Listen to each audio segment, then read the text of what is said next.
It's 11:59 at Radio Free America, and this is Uncle Sam with music and the truth until dawn. Right now, I got a few words for some of our brothers and sisters in the occupied zone. The chair is against the wall. The chair is against the wall. John has a long mustache. John has a long mustache. It's 12 o'clock, Americans, another day closer to victory. And for all of you out there on or behind the lines, this is your song.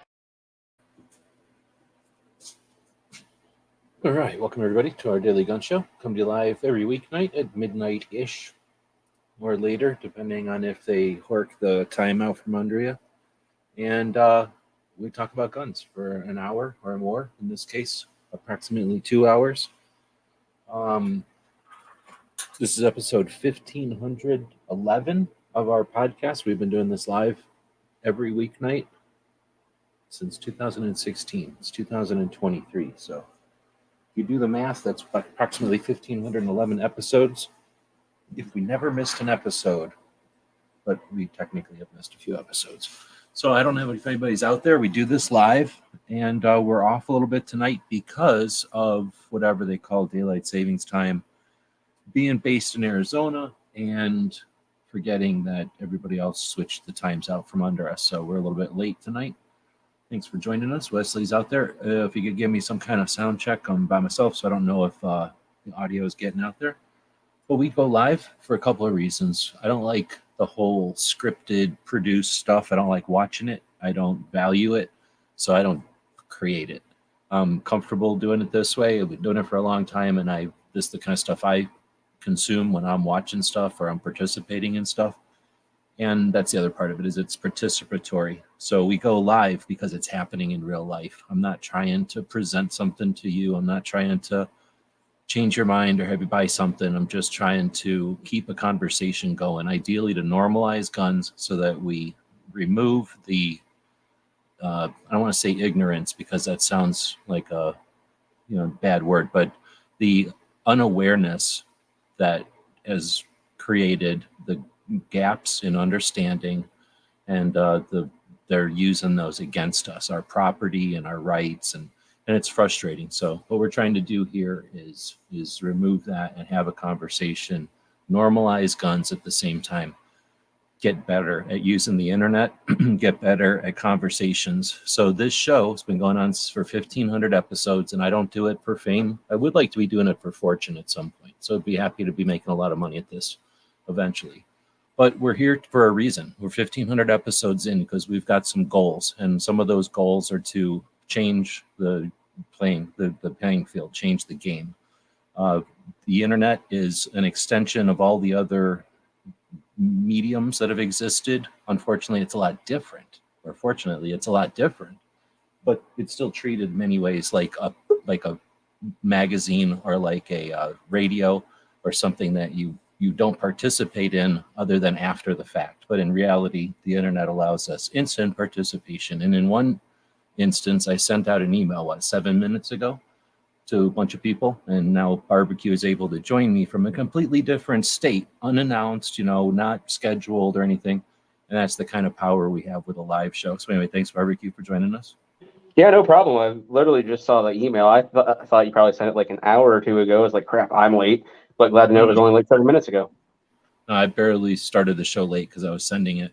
So I've got a couple of things to chat about. I've just been kind of riffing here to let people join because I'm a half an hour late starting the show.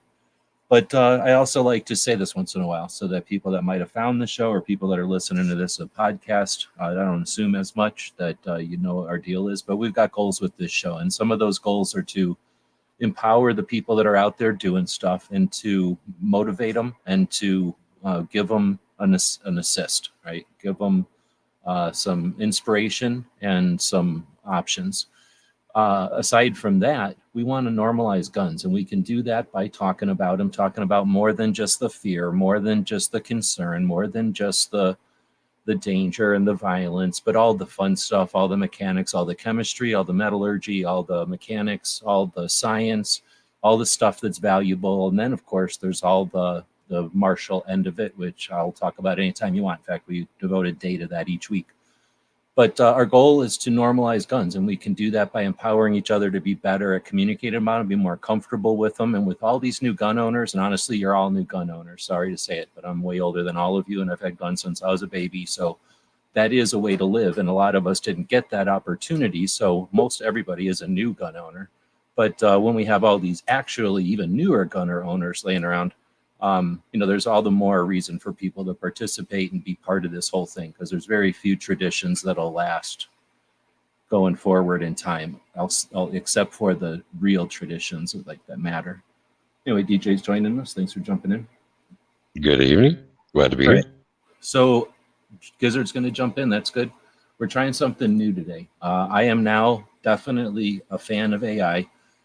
You're all fooling yourselves. You're all Betamax people. If you think AI is something to fear, you're all a bunch of 8-trackers if you aren't getting on the bandwagon.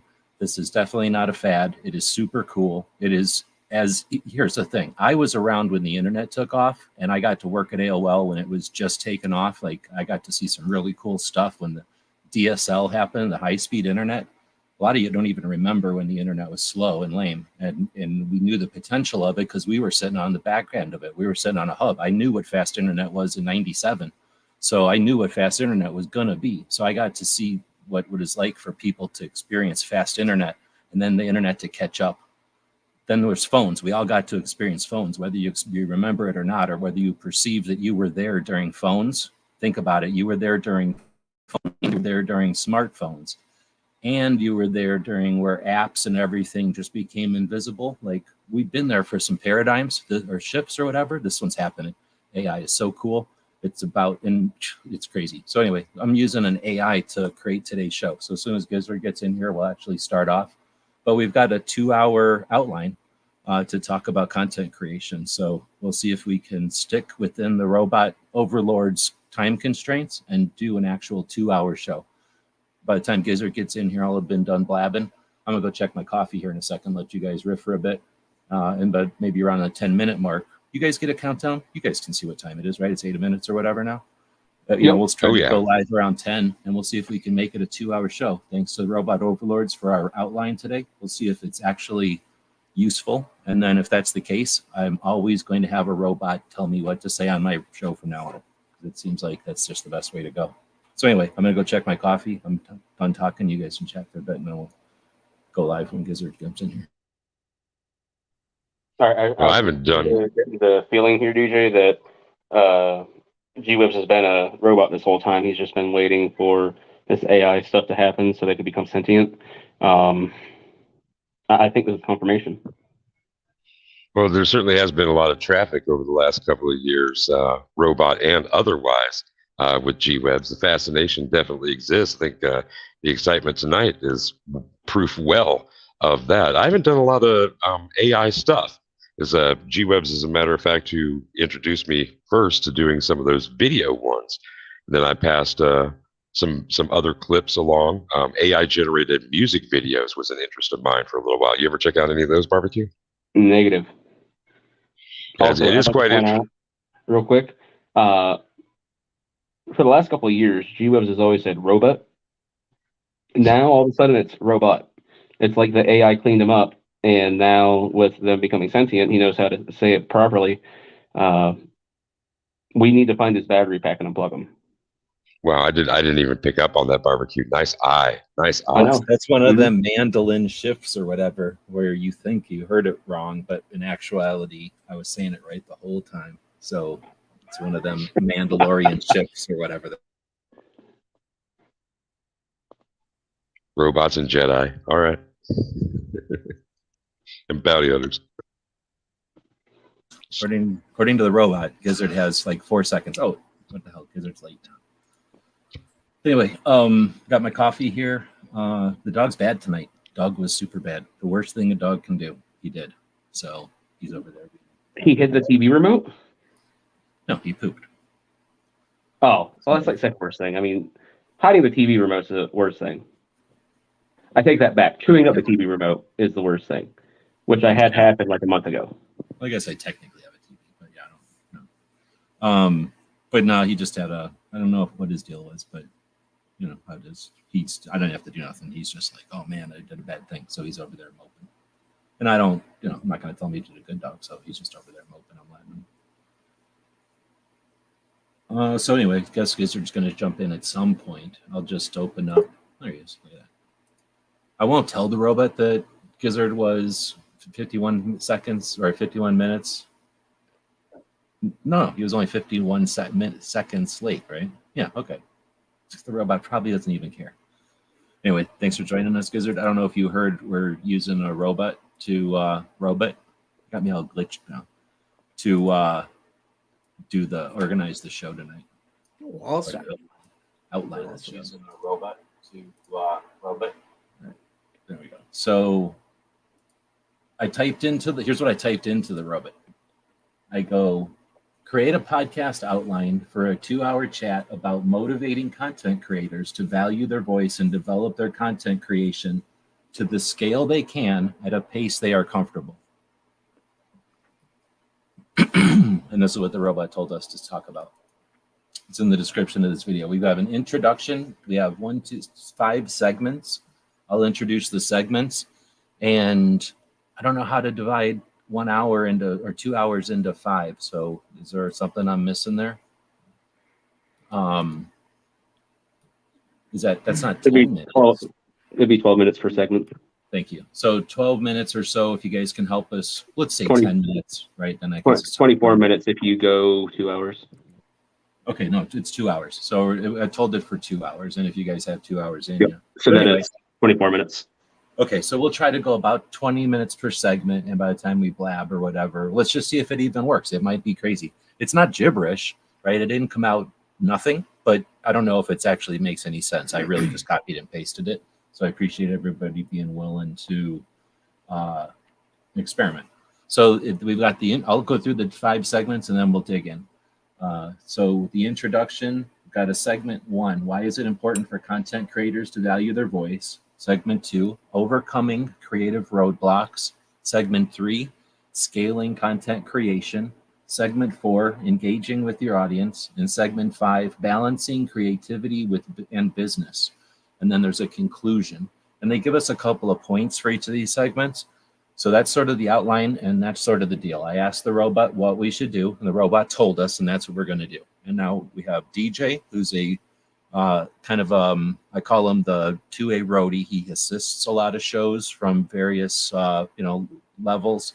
He's in the community doing stuff for a while now, aware and part of it without actually like hosting shows. But him and Barbecue co-host essentially the rip-off of this show, which is completely against all copyright and trademark and is in legal. We're not even allowed to talk about. I'm not allowed to talk about it for a big payoff that's coming. But then there's Barbecue from Pennsylvania, makes a living ripping off good shows, and then does stuff on Wednesdays, I guess.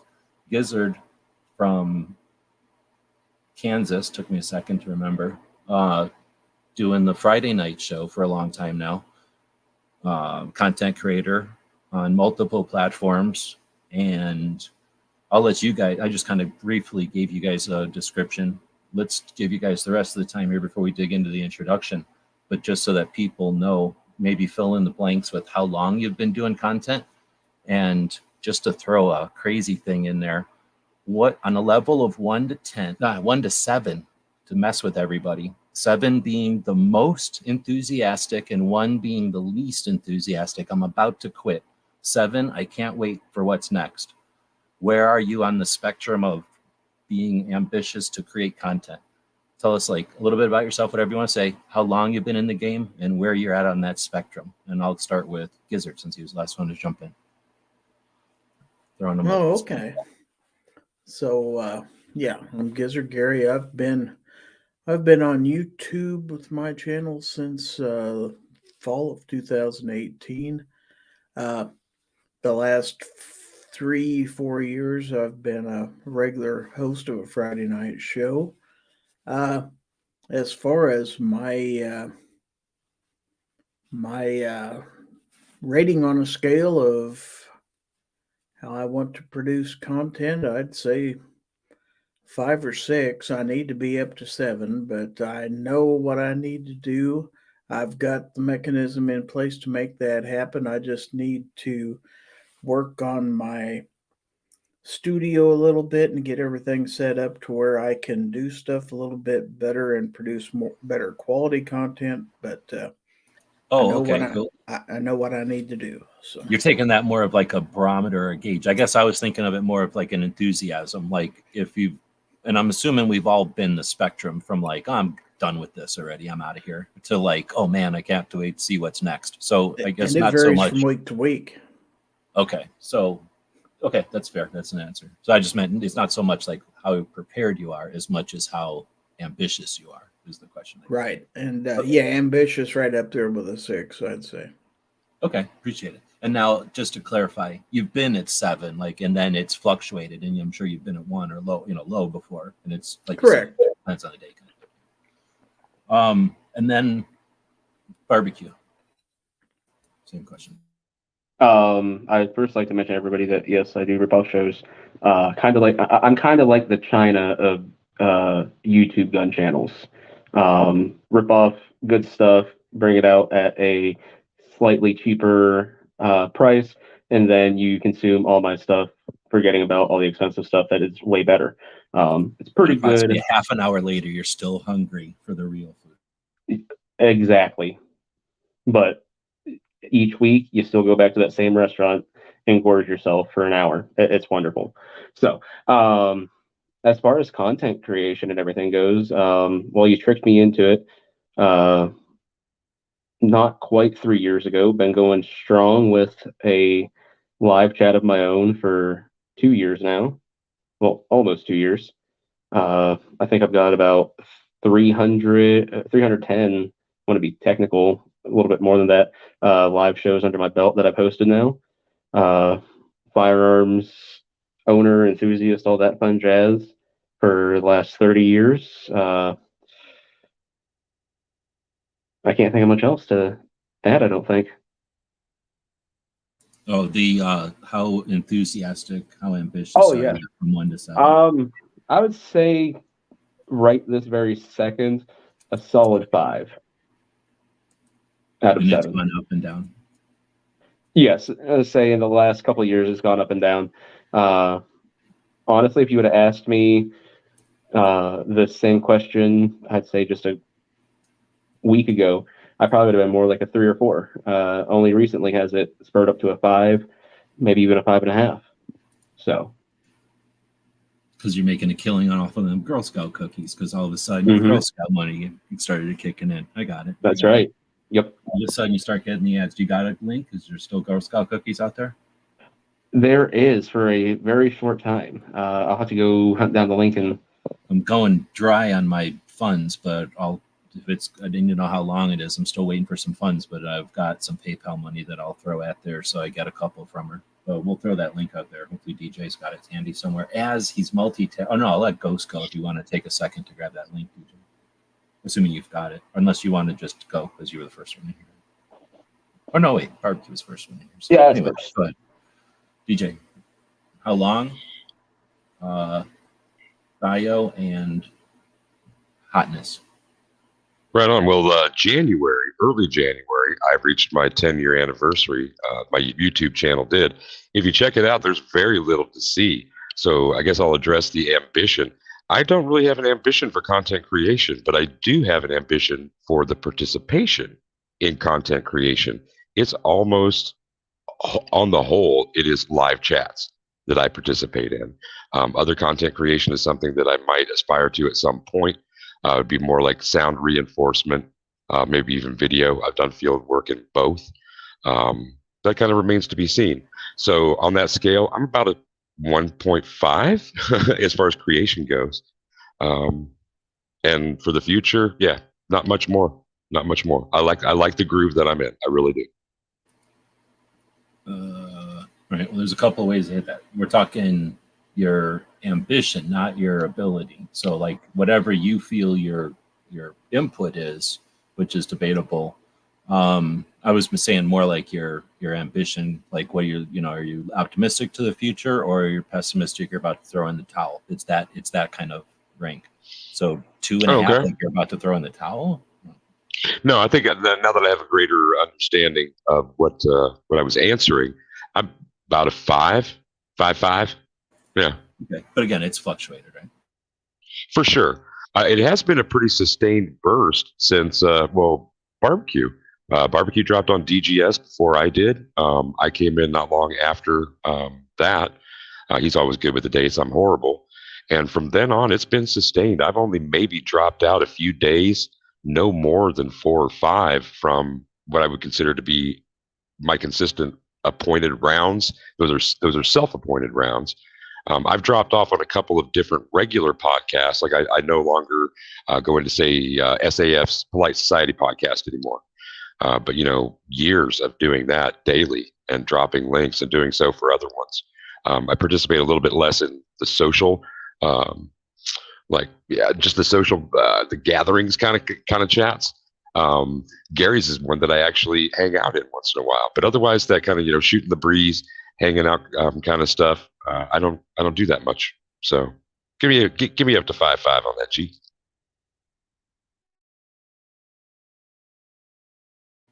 So, okay, right on. We'll go back into DJ's thing here in a second, but now Ghost jumped in. Thanks for joining from Arkansas, content creator. And, well, I'll let you do your bio. Years in the game, bio, and hotness factor, like 7, dig it, can't wait for what's next. 1 is, I'm about to get out of here. I'm done with this whole thing. I started my channel in June of 2017, I think. 2017, I believe. I do videos. I'm involved with 4 different podcasts now. Really kind of love the podcast world. I've got 4 of them now.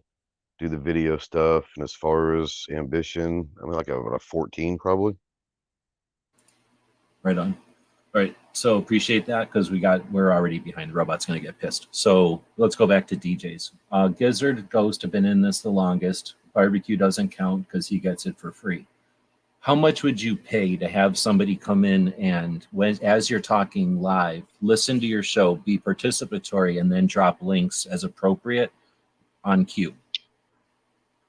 If you had, like, if you were Trump or something, and you were like, you weren't really worried about coming out of your pocket. If you were hiring somebody out of business and they were said, this is a necessary thing, how much would you expect to pay somebody to take their time to watch an entire live show, drop links as appropriate?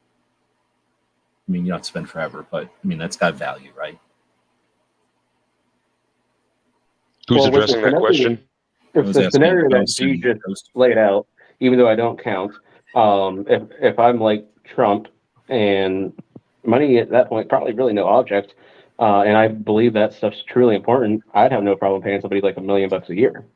Well, you know what I'm saying? That's like super worthwhile. And that, so to not value that, DJ, is not valuing your stuff, which people often don't appreciate their value, but it's content creation. Like, people just don't know that they should be having one of their crew backing them up, having their back, and doing exactly what you're doing.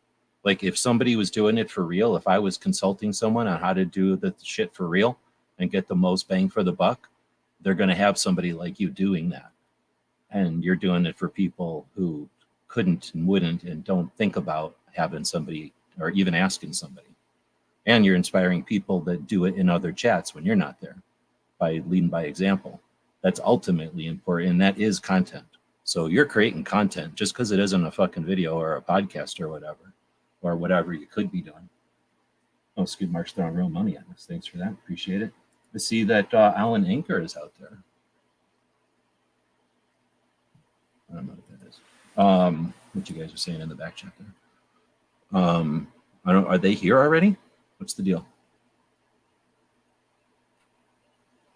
Anyway, they got a link if they want to jump in. I don't know if they're already here, if they got internet or what.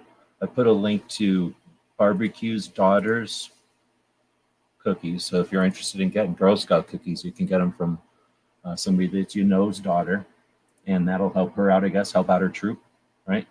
Buy motorcycles with that money, you understand? I wish they bought motorcycles. That'd be awesome. But no, in all seriousness, it really does help out because my daughter's Girl Scout troop is free, or at least they make it free. Technically, they're supposed to pay dues each year, like any other activity.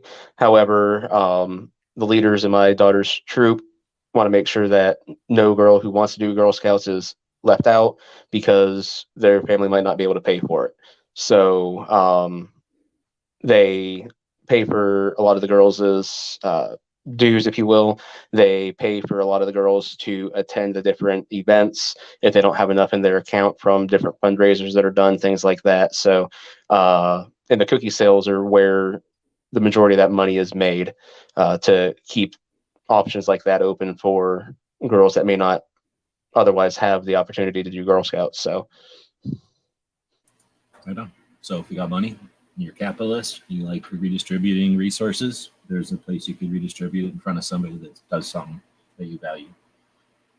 I asked the robot, create a podcast outline for a 2-hour chat about motivating content creators to value their voice and develop their content creation to the scale they can at a pace they are comfortable, right? So you can imagine why I asked it that.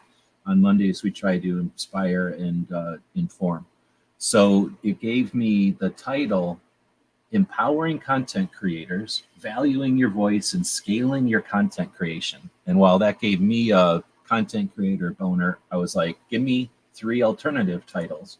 So it gave me Amplifying Your Authentic Voice, a guide for content creators, Building Your Content Creation at Your Own Pace, Empowering Tips for Creators, and then The Art of Balancing Creativity and Business and How Content Creators Can Find Success. So this late at night, saying all those words together, you've been programmed. So now you're ready. That was the introduction. So basically we're talking about value and voice and how we can talk about that. Talk about a weird, like that's like saying like find me structure in mashed potatoes, right? Like that's just a weird touchy-feely type of topic. So it gave us 5 segments.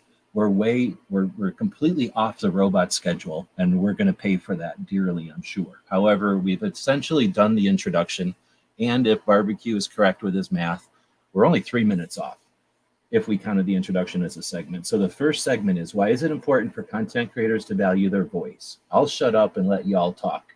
The robot is going to ask you to discuss the importance of authenticity and finding your unique voice as a content creator.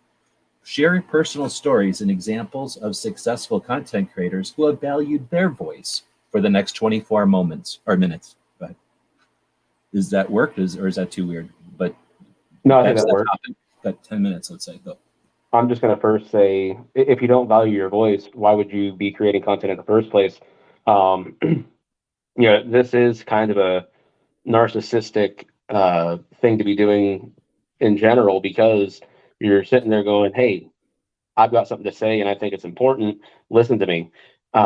If you don't value your voice to put time into it and try and get people to listen to you, really, what are you doing it for? I understand, some people might do it as just an outlet, might do it as a hobby where they're just like, whatever happens, happens.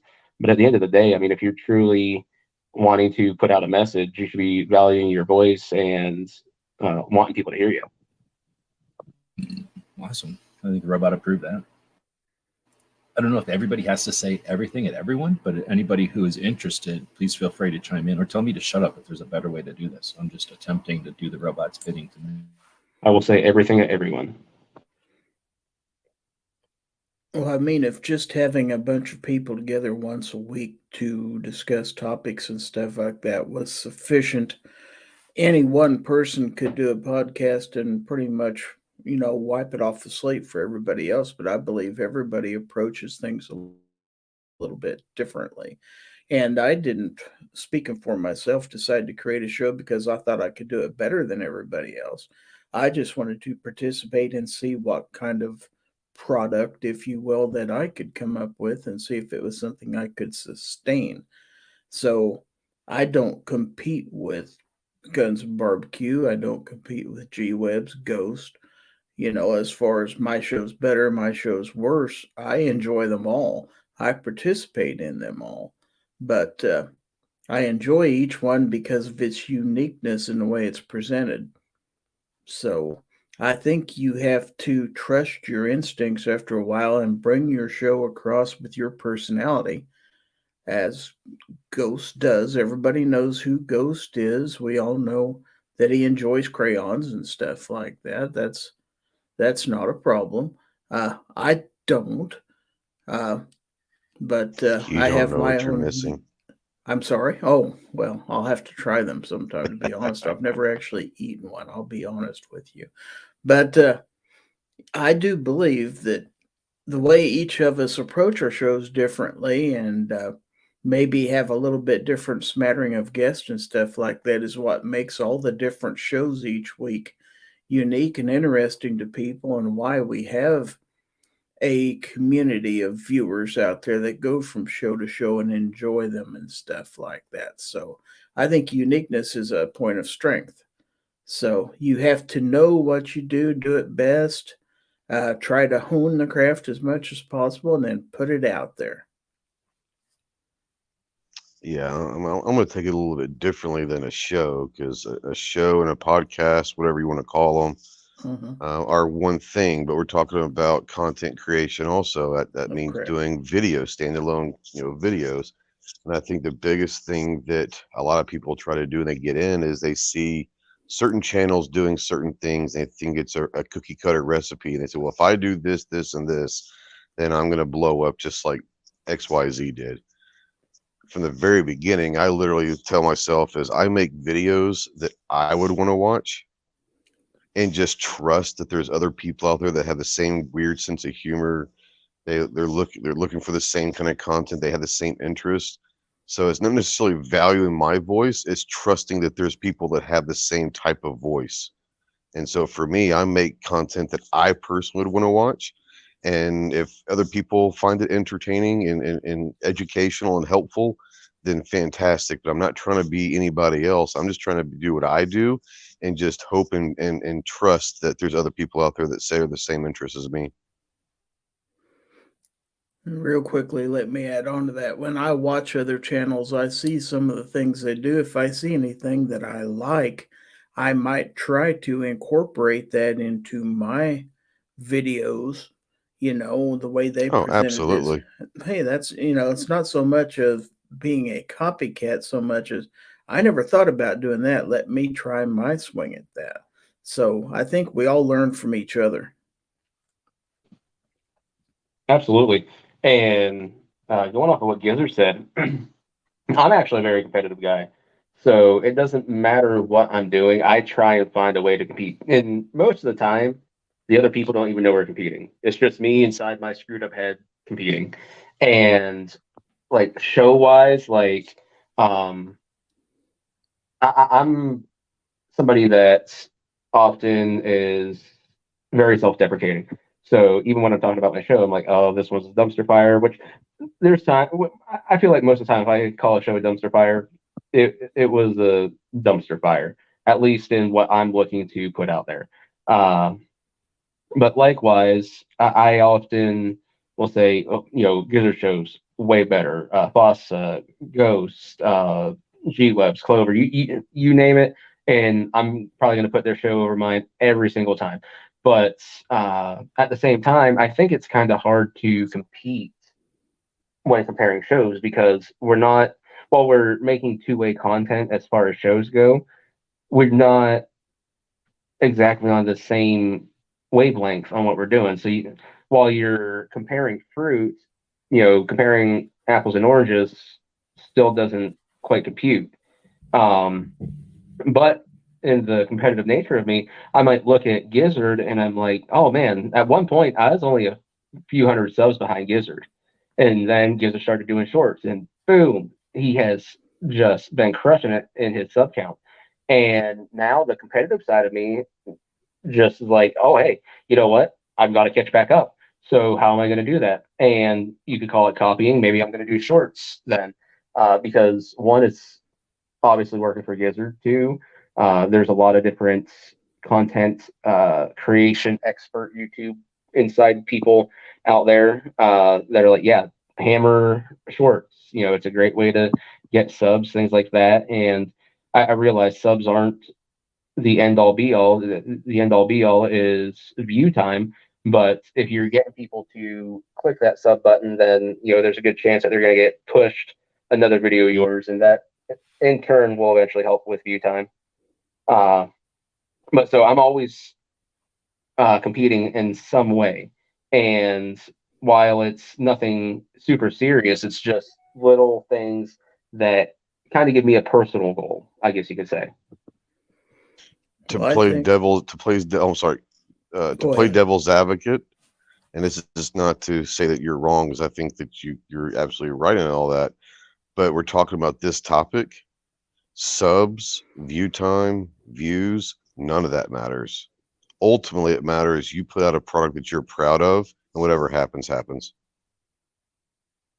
100%. Well, I mean, yeah, but there's also And like I'm just saying, because gauges we're talking and about value in our viewing. voices, you know. No, you're right. It's a good point. Yeah, you're right.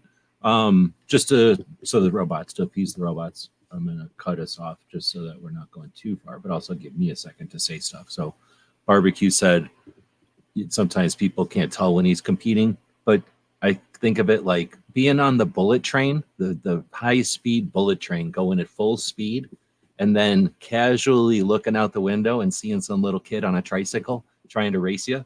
So we're aware that you're there. So I'm just saying, we know that you're out there. The larger channels, the good shows, we know that you're out there.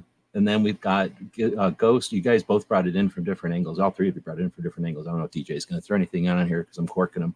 But Ghost concept, what I got out of that is the idea of valuing your voice. Like, look, if people aren't saying what needs to be said, like I'm here to talk about this and everybody else is talking about that. Or they're talking about this in a weird ass way. So I'm going to talk about this the way I want, or I'm going to talk about that. Right. I think that's what I got out of what Ghost is saying. Like, so Yeah. numbers and this and that, what I do, it definitely ain't the numbers. Like what I'm doing ain't for the numbers, but I think it needs to be said, it needs to happen, that kind of thing. So I think I get what you're saying on that one. But what Gizzard is saying, with the, gotta go back and look at my notes.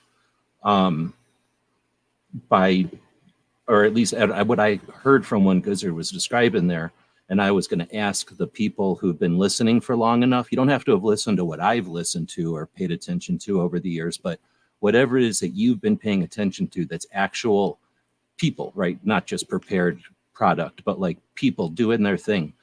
Gizzard's show is an evolution of a show that he must have been watching and he's emulating a little bit, which is an emulation of somebody else's show who decided to do a show based on somebody, which probably is based on Matt, Never Enough Ammo, because Matt was doing stuff kind of, every once in a while at the beginning, and that kind of spawned a bunch of people who then spawned people.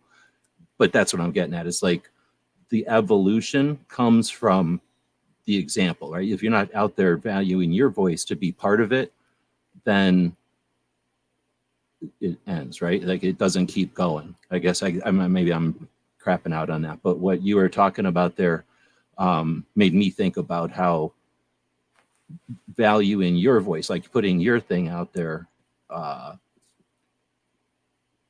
Okay, I'm losing it. But anyway, DJ, do you have anything, or if you guys want to riff on anything I just brought out there, we can go till 40 before we have to go to the next segment.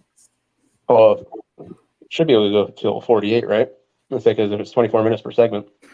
Yeah, but we're got to be behind. We're only on segment. Oh, one. yeah, because you said you only want to go to about 20 minutes on each one because, yeah, my bad.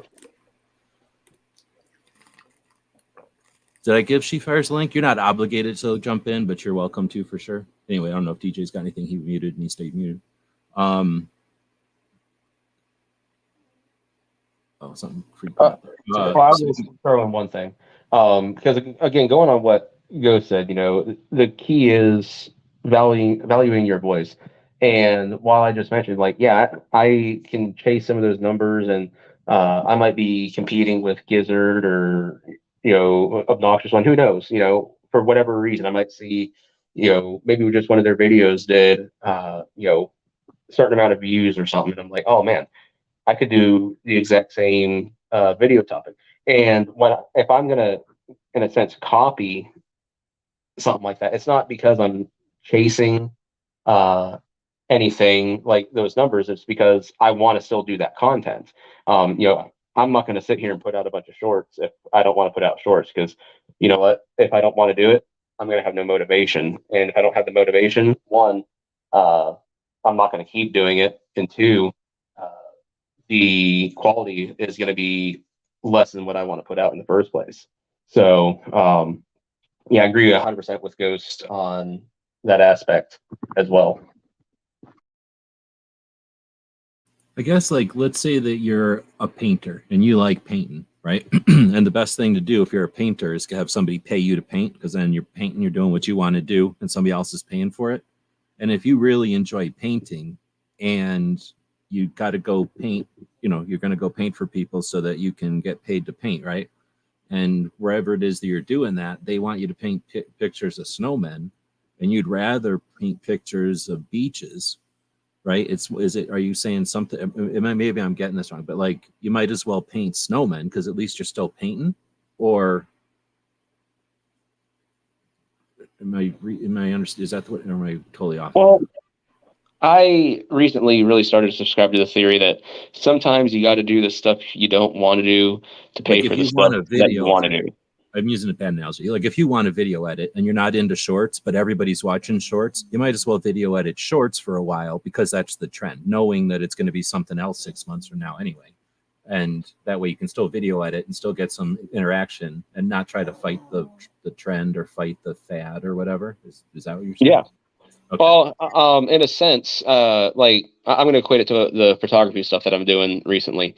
Some of the lenses and stuff that I want now, even for third-party lenses, brand new, you're talking 1,500, $2,000 for some of them, and you're like, holy cow! So while I might want to just be doing more journalistic style photography, where I'm shooting events and sports things for my children or something like that, like I ponied up the cash to go to Thunder on the Prairie this year. Now, I'm not 100% sure if I'm going to be able to get there because, there's still travel logistics for me to worry about. But if I get there, I don't think I'm going to film any content. Instead, what I plan on doing is just going around with my camera the whole time and taking photos of the entire event and doing a photojournalistic documentation of the whole thing. But if there's another lens or something that I want to get to take to that event, then maybe I have to go and do something that I'm not wanting to do, like maybe have somebody hit me up to do a family portrait or something. If I'm like, oh well, it's gonna be $500, we'll do an hour or two session and take a bunch of photos, and then I got to go home and spend hours editing and everything else, so be it. But if that helps get me to that lens that I want for this event that I want to go and take photos at, then I'm going to do that to do what I really want.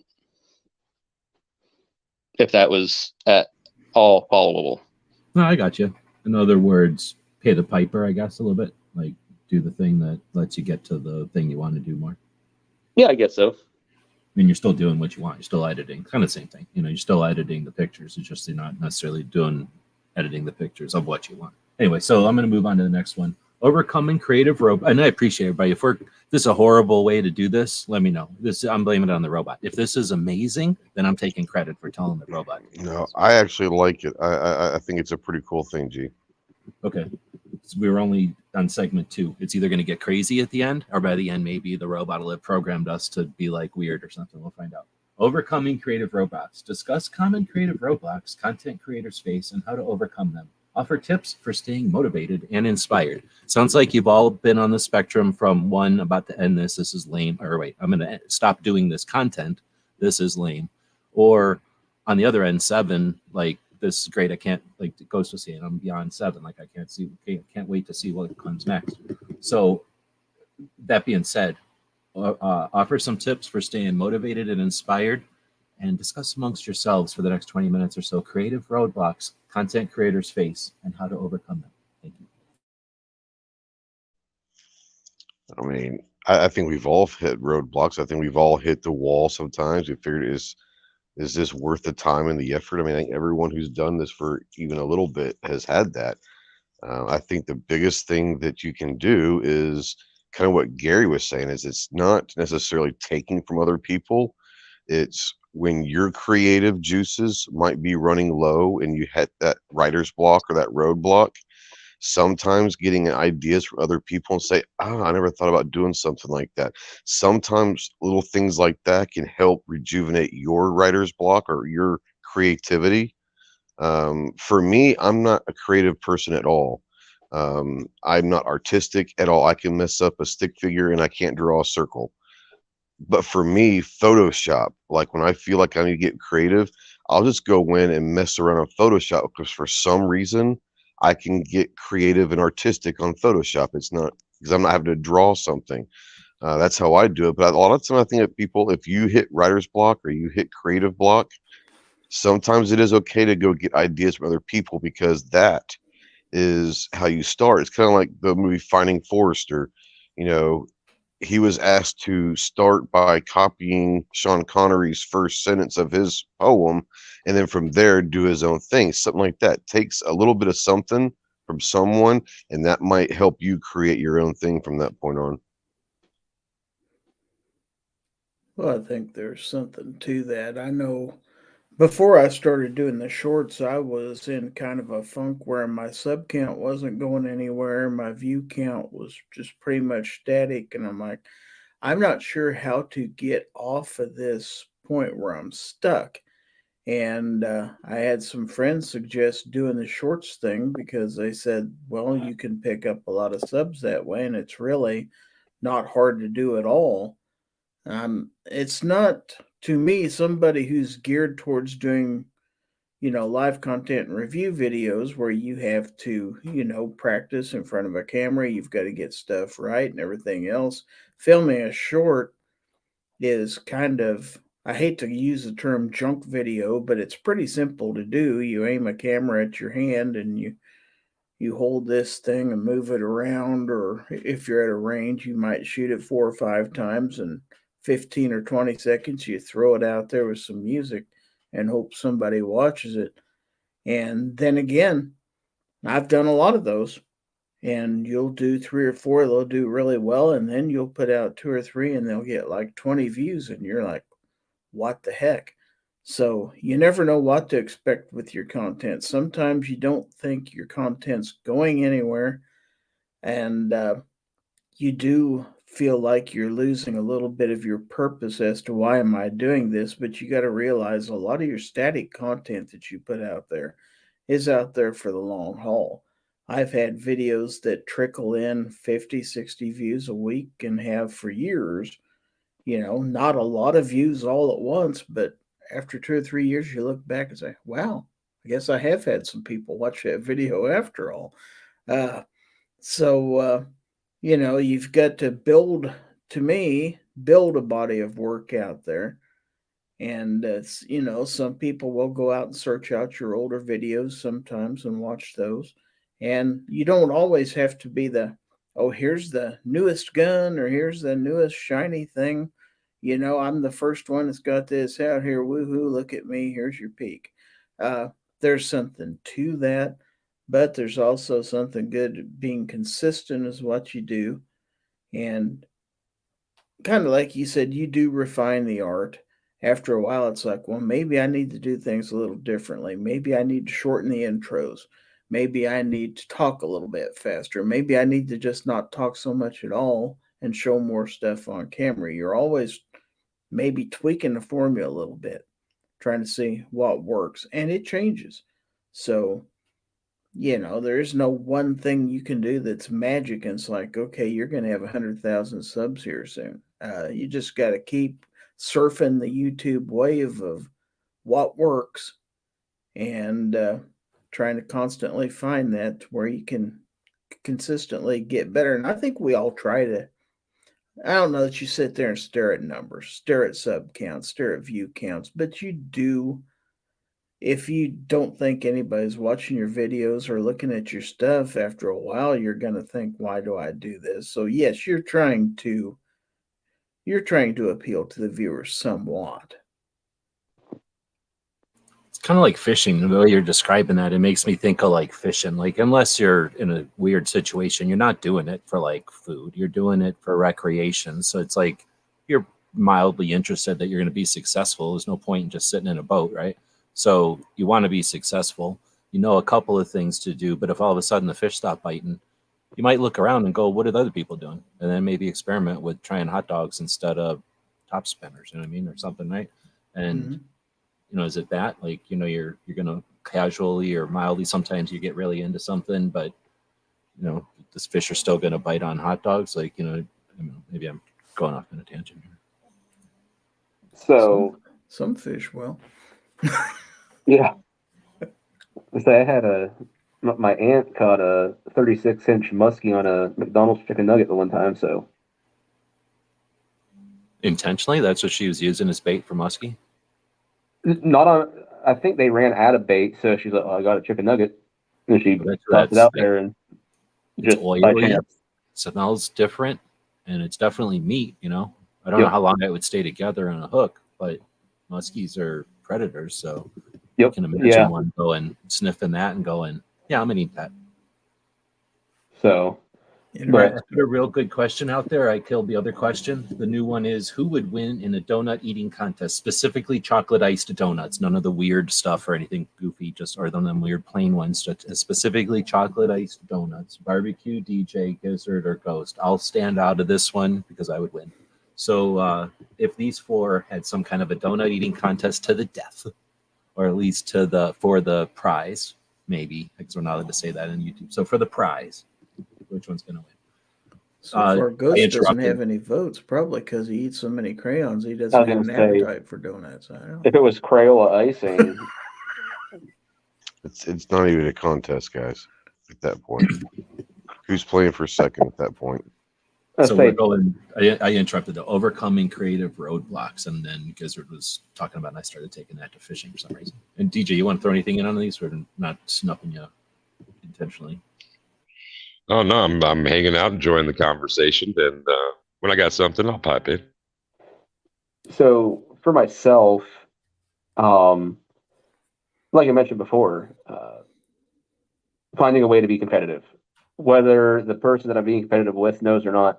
Like I said, it gives me a goal to aim at, and I'm not just sitting there going, "Oh, what's the next video I'm going to make?" Oh, this video didn't do well. It gives me something else to focus on. With that, um, you know, you can hit creative roadblocks, but I think another issue is burnout at times. When we had the comment periods this last time, I dumped a ton of energy into those, and by time both those comment periods were done, I was burned out, and I wasn't burned out in the sense that I wasn't gonna make content anymore. I was just like, man, I need some sort of break, and you gotta when you hit that point where you're not saying that you're done and you're quitting or anything, but you're just like you need a vacation type deal. But if you stop making content, that will affect things that happen with your channel. So you still want to keep making content. So you got to find a way to try and grind through. And that is when it's really important just to do something that you enjoy, even if it's, I think, even if it's going off of the beaten path of your channel. All of us are putting out 2A content, gun content, things like that. But, maybe one of your hobbies is gardening, so you go and you do some gardening videos, which in a way, with what a lot of people interested in 2A do, with prepping or anything like that, can tie into some of that stuff. So it's not like it is super divergent from the community. So if you can find a way to tie in a hobby of yours that is everyday life into your channel, just to refresh your batteries, and then that gets you, once you refresh, you can some I guess what I'm trying to say is when you back away from a problem sometimes, oh, I can't get this bolt out of, this carburetor. And then you walk away from it, and 30 minutes or an hour later, you go back and you try again and it comes right out. And you're like, why the heck wouldn't that happen before? Sometimes you just kind of got to step back, do something else, come back and hit it again. Got to gain perspective, barbecue. Yeah, I vibe what you're saying there. And you're actually an example of how to break some of those doldrums. You're experiencing some burnout. Tuesday, Thursday, bang, bang, bang, bang, bang, doing the 2A grind. And along comes Wednesdays. And on the Guns and Barbecue channel, the Wednesday show it's not always irreverent, but it's not a brass tacks. We're talking 2A. How are we going to solve it tonight? Kind of thing. And it's an afternoon show. That's another thing. I mean, I think that scheduling, especially for those who have full-time jobs or multiple jobs on top of whatever it is that they create, and I think that's the majority of folk, especially in our sphere here. So when those doldrums do hit, everybody's had a good example of how to break out of them. Yeah, you got to gain some perspective, take that step back. You got it right, man.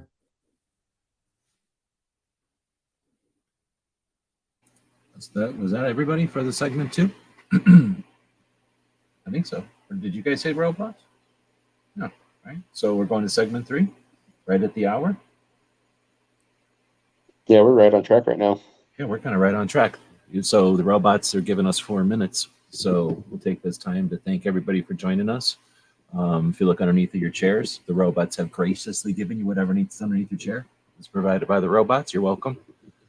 Let's see. We've got scaling content creation. Let's discuss the importance of scaling content creation and how to do so at a comfortable pace. So scaling, what is that? And then how to do so at a comfortable pace, which, what is that? And what is how to do it, right? Like, how do you do that? So sharing tips and setting realistic goals, developing a sustainable content creation strategy. Honestly, my first reaction to this is it's almost unrealistic. It's super easy to do that after the case, right? 50-50 hindsight or whatever they say, 20-20 hindsight. But man, if everybody was a robot and could do this ahead of time. So hopefully we're going to give people who haven't started some insight, and then hopefully the people that are in the game, you'll see in a second here that I don't think this is possible ahead of time, but maybe I'm wrong. You guys did start differently than I did, right? So scaling content creation and then doing so at a comfortable pace. However you guys want to take it, I'll jump back. Scaling? Okay. I think that's, with the way I'm taking it at least, is more so going to deal with the amount of time that you have to make content in a day.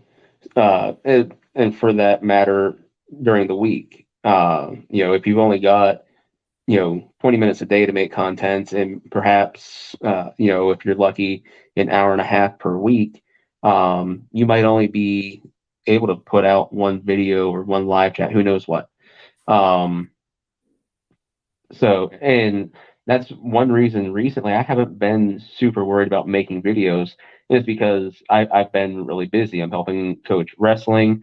I have my son 6 days a week during the afternoon and morning and everything. Well, pretty much all day and night. He goes to his mother's for like the final 2 or 3 hours on Tuesdays and Wednesdays. And so having a quiet time to try and film and record audio and all that fun jazz it is really tough. So I haven't been worried about making videos, but that's another reason in the intro I answered a 5.5, because I was like, you know what, he goes to pre-K next year, and I'm going to have a ton of free time in those mornings and afternoons, and I'll have time to record and edit and do voiceovers if I need to, and all kinds of stuff. So right now, that's one reason I do my live shows at 11 p.m. because to get the kids down to bed, it gives me some time to take care of the dogs, do a little bit of house maintenance if I need to, sweeping, mopping, anything like that. And then I sit down at the computer and we talk 2A for an hour.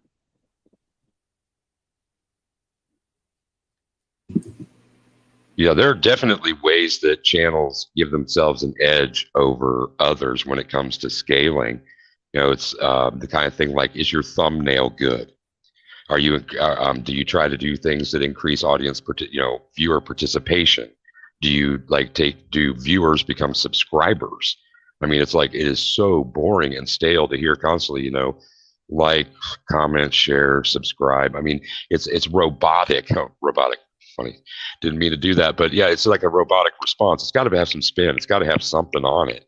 And another important part of scaling that I see across the YouTube board and the interests that I pursue with content creation is the target.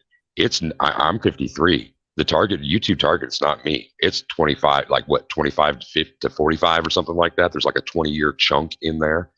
And the kind of thing that is, hip or on the bleeding edge of technology, those kind of things, those are also pretty much youth driven. I mean, it may be the expectation that the oldsters are going to have the money and the wisdom with which to practice some of these things, but it's the younger content creators who are aiming at their own demographics that are getting it done. Another thing, Clover isn't here tonight, but the first time I heard evergreen content, which is quite simply just a video that continues, content that continues to draw an audience over time.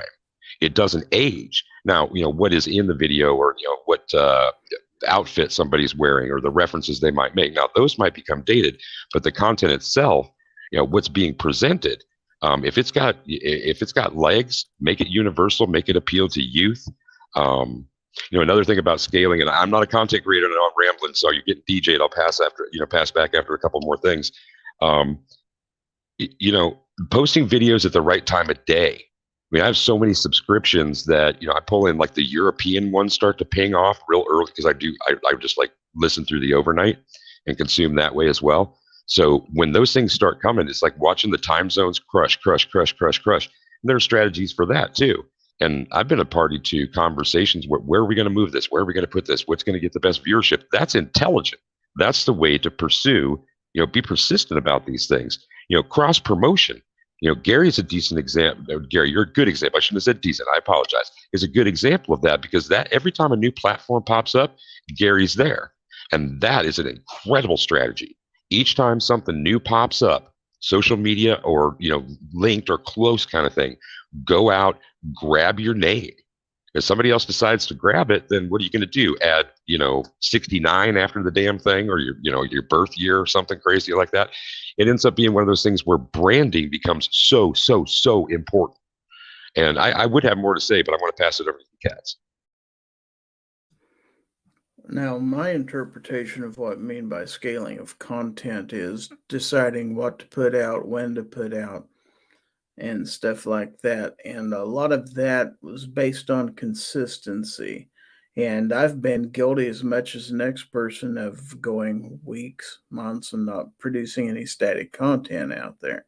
You kind of fall into these lulls and stuff like that. So when I started doing the shorts at the end of last year and started getting moderate success with those, I went to SHOT Show knowing that I was going to capture some content, primarily shorts content, but also some long form content. And your tendency is, okay, I got some hot stuff from SHOT Show. I want to put this stuff all out right away so I can get tons of views on all 6 or all 8 videos that you have. But you kind of got to figure out what's time sensitive and what's not. What would do the best coming out right away, and what can wait maybe a week, 2 or 3 to come out and stuff like that. So you don't want to burn all your content up right away, or you really haven't bought yourself anything as far as your channel. And I can say the same thing about the shorts. I probably recorded about 75 shorts while I was at SHOT. That takes a while to come back home, and you've got to put all that stuff on YouTube. And I literally had those things all set up and ready to go and out there as unlisted. And then I had them timed to where I knew what was coming out on what day. And then I come out with a quandary. Well, shoot, I was going to run out of shorts in the middle of March, right about now. So I had to start scaling stuff out to where instead of having a short come out every day, maybe they came out every 3 days. But you still have that consistency out there. You're still producing content that people know what to expect, whether it's gun, whether it's knife, or whatever. Plus, you want to continue to get some of your long form content out there and your lives, because they all serve a little bit of a different purpose. Live streams help build watch time. Shorts help attract subscribers. Long form content kind of does both. You're getting watch time and you're building new subscribers and a following and stuff like that. So you've got to kind of do, to me, a combination of those things and keep having stuff that will keep people interested in your channel, because if they sub and then they find out, oh, he's not producing anything new, then, they might lose interest and say, I'm going to drop him. So I think you keep people interested. You try to space out your content accordingly, but, reliably keep stuff out there that people will be interested in.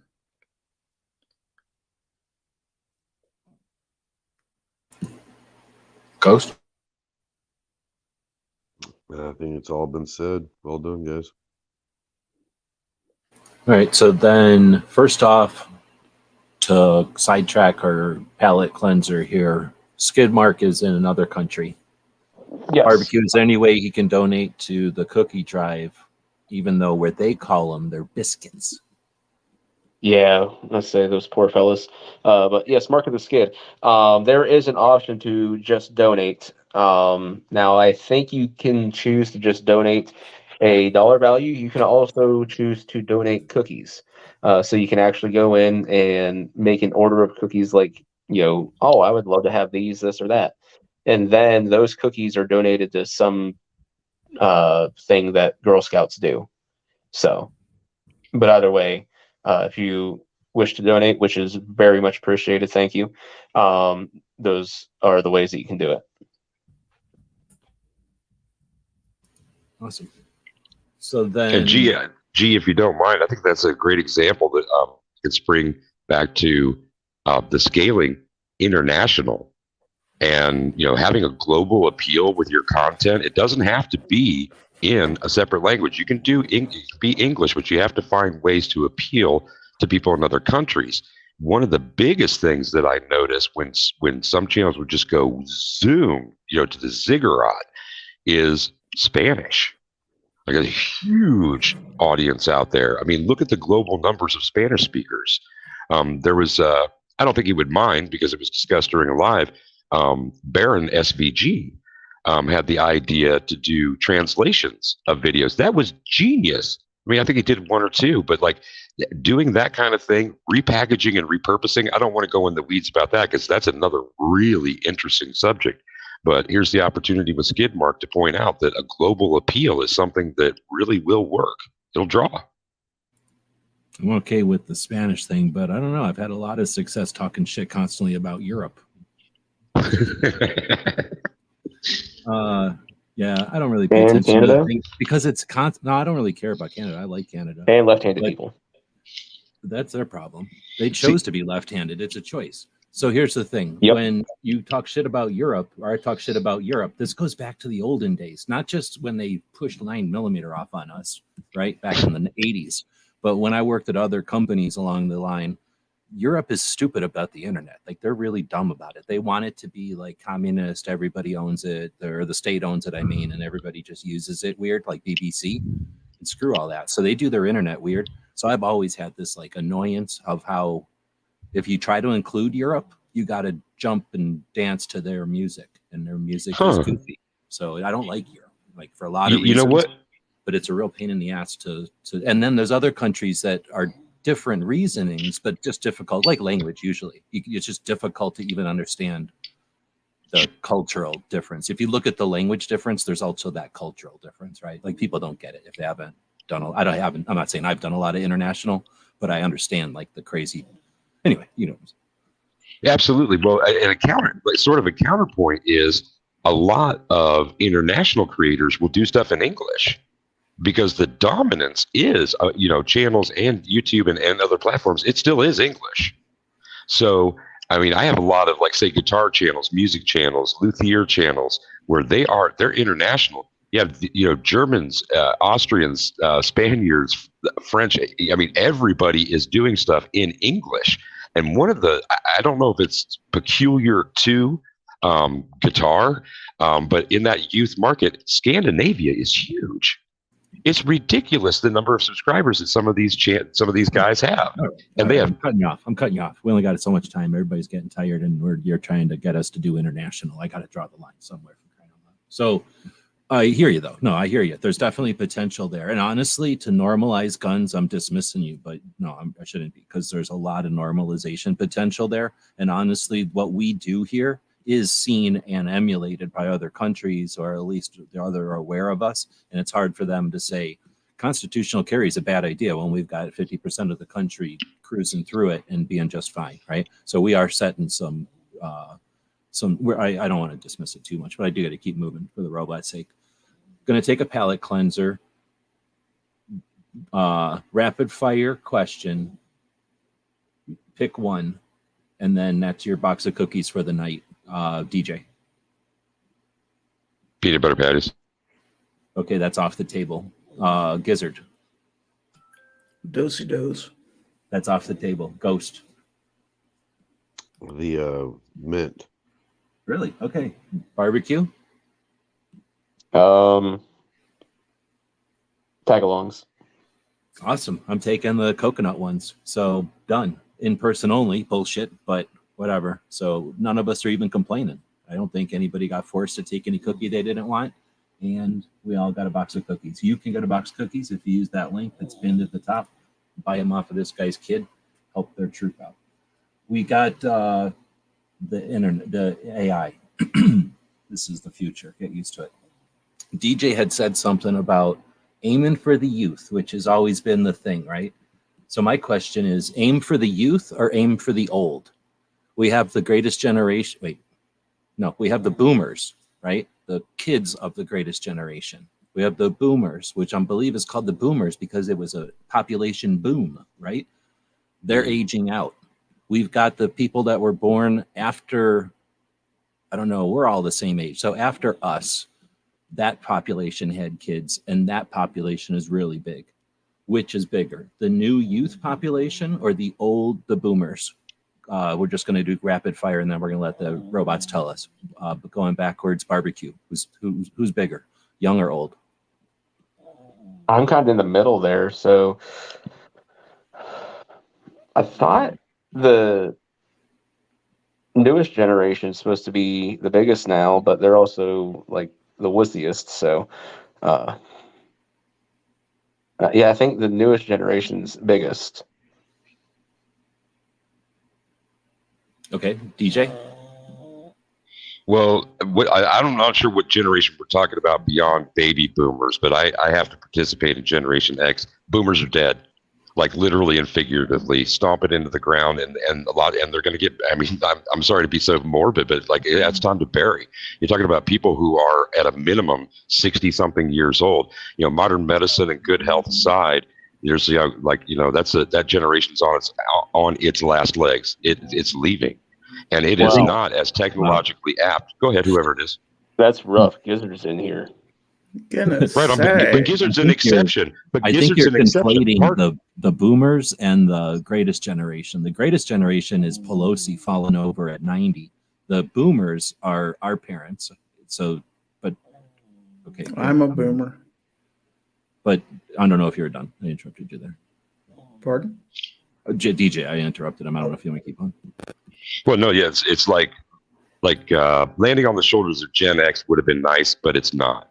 And what I see is like the influence that millennials are having. You know, so millennials now. Hold on. The question is a quick, rapid fire question. Which is bigger, the new population or the old population? Not which do you like better? New. So, new population is bigger. Gizzard, bigger population, old or new? New. Ghost. Well, hell, just to be different, I'll say old. Okay, because I don't know. So I'm asking the robots, and they're going to tell us. Here's what I'm asking the robots. Compare the generations of population of the U.S., list chronologically, include size of the generation, its buying power, and the number of hours they spend online each day. Does anyone think of something else I could add as a qualifier modifier to that to get a better result? Answer. If not, I'm going to hit the button, and this is how fast the internet tells us that there's a chronological comparison of the generations in the U.S., including their estimated size, buying power, and average hours spent online each day. The silent generation, baby boomers, Generation X, millennials, Generation Z. Alpha. Oh, so it put it in order of. But anyway, so silent 1928 to 45, they have an average buying power of 5,000 per year and spend 2 to 3 hours. So they're the ones you're talking. Boomers, $7,000 per year buying. That's a weird average buying power is 7,000 a year, whatever that means. 4 to 5 hours per day online. Gen Z, born 97 to 12, 44 billion each year and spend 10 to 12 hours online each day. Millennials 8 to 9 hours, have 10,000 per year, and Gen X, that's some of you. No, wait, that's us, right? 8,000 per year, 6 to 7 hours online. Okay, so that tells us whoever said young was not just right, but definitely like feel justified that you spiked it in word, right? Like that was giant. 44 billion per year versus old people spending 7,000. So DJ cruelly, unnecessarily stepped on all these old people who are barely even breathing. But I suspected because it's such a big generation and because they got nothing else to do, maybe they're kicking back and going online. I guess that was my thinking. Obviously, that's well, and one of the things that was interesting to me. One of the things that's interesting to me there is the dollars that are there, and I think that I don't know if we're able to get corrections if we're wrong about some of our suppositions here, but I think that shows that the baby boomer and into X, and certainly for silent generation, they're spending less money online. It's not that they don't have the buying power; they get to clobber us when it comes to those things. But when it comes to where they're spending their money, yeah, 7-10 grand a year, that kind of seems, I don't know what my Amazon bill is, but I'd probably meet that easily, for my generation. And when you think about all the transactions that are done now through all the virtual dollars and stuff, it's like their entire economy almost is spent online. It's card transfers, and it's like touching cards to consoles and things. It's not even the exchange of dollar bills. So big jump there. The entire economy almost is spent online. Sorry, I was over there. I don't have to mention it very often, but I got a zero tolerance, so I deleted that dude and made She Fires a moderator. So don't be weird over here. I don't tolerate that shit. Sorry to distract from that. Did anybody else want to rant on that? I just thought that might be a good, it might be a good palate cleanser, so to speak, from the robots content here. It was interesting. So go ahead. It was interesting. Yeah, I really thought Gen X had a better, or not Gen X. I thought the Boomers had a better chance. Yeah, thanks. I got rid of that. Yeah, I'm not desperate for viewers. Like, I don't give a shit if I got 2 people. We're here for real, not for tolerating that kind of craziness. So, sorry about that. Sorry it took me so long to realize those. I was skeptical, or I was suspicious, I guess the right word, and I don't care. Anyway, so moving on, engaging with your audience. Discuss the importance of engaging with your audience and building a community. Offer tips for fostering engagement and building a strong relationship with your audience. Is this part of balancing creativity and doing it at a pace? I guess engaging with your audience. I'll shut up. Engaging with your audience. Take as much time as you guys want. I'll go first. I have no freaking idea. Engaging with your audience is what it's all about. That's what you're doing online, is engaging with your audience. And in the simplest terms, that's what we're doing here. Whether your audience is 1 or 1 million, you're engaging with your audience. Hopefully you're trying to entertain them, or you're trying to educate them. You're trying to do something. You're not putting videos out for no reason. Well, some people do, but most of us are putting videos out for some reason. And we're hoping that whether we entertain them, we educate them, we plant a seed for them to go find out more information themselves. Engagement is what we're here for. That's why most of us do this, is to pass on something, give a piece of information, maybe talk about something they may not know, talk about something, whatever it is. Engagement is what the goal is. You know, it's not subs, it's not views. It's hopefully it's a discussion somehow. Yeah, I totally agree with that. And I get occasional comments on my stuff, and I try to at least acknowledge, if they have a question, I'll try to respond to it if it's not something silly. I mean, occasionally you get the person who says, well, you need to take that high point and throw it in the trash, or you could use it for a club, or something like that. And it's like, how do you respond to that? And I'm not going to go down that hole. So I just give them a thumb up and a heart and let them go their merry way. But at least I got engaged. They bothered to leave a comment on my video, so I engaged with them one way or the other. But I like seeing comments. I like seeing thumbs up out there. Uh, Occasionally, yeah, you'll get some thumbs down too. But people who are just blindly watching. But it's nice to know that maybe they like to say nice video, or hey, where did you get this? Or where do I get one? Stuff like that.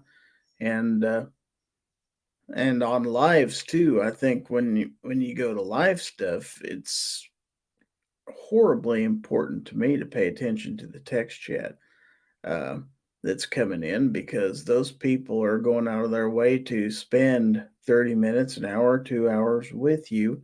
And as a person who consumes way more in live streams than they ever put out, I like to ask questions and kind of be part of the show that way. So I think you keep your audience in your back pocket as part of your, it can be an asset, but yeah, you have to keep them engaged. Let them know you want to hear what they have to say, and fire back at them, because after all, you're trying to get their pulses to the kind of stuff they're wanting to see if you're wanting to be successful. So they can help you, and you can make them happy too.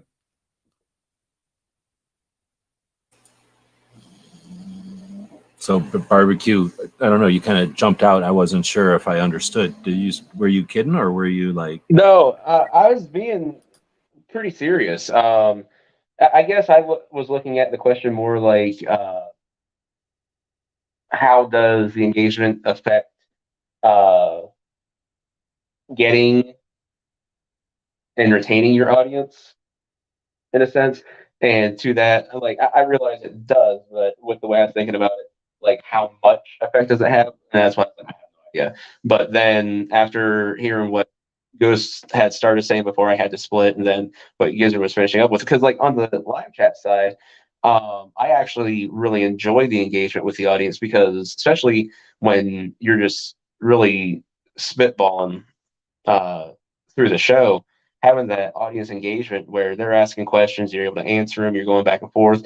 It's really nice and makes the show go really smooth and really fast. Um, Likewise, when it comes to my videos and things like that, um, there is a point I ended up putting out a short that got a ton of views, which, I mean, by some people's standards was not a ton of views, but by my standards was a ton of views for the amount of views that it did in like just a few hour period.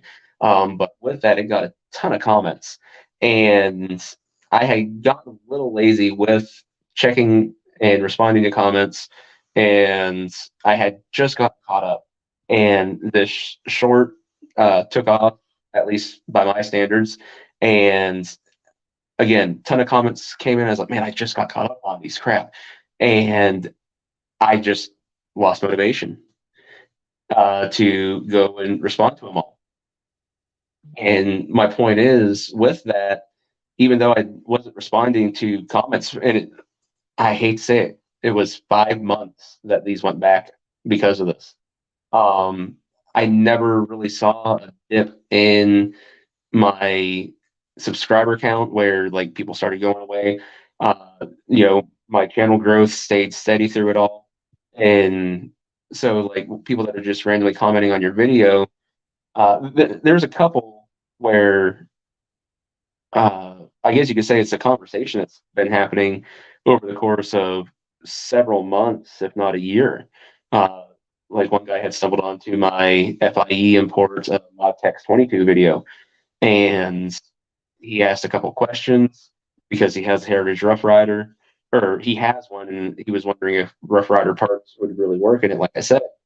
And so as he does work to this gun, trying to restore it and interchanging Rough Rider parts, he comes back to the video and comments, and I reply back to him, and I've given him my email a couple times saying, "Hey, dude, you can just reach out to me here if you want." Never does. He always goes back to that video and he comments, and in that aspect, it's really cool. But like I said, at first, with the way I was processing it, how much of it really affects retention of viewers or getting new ones. That's why I was like, I have no idea.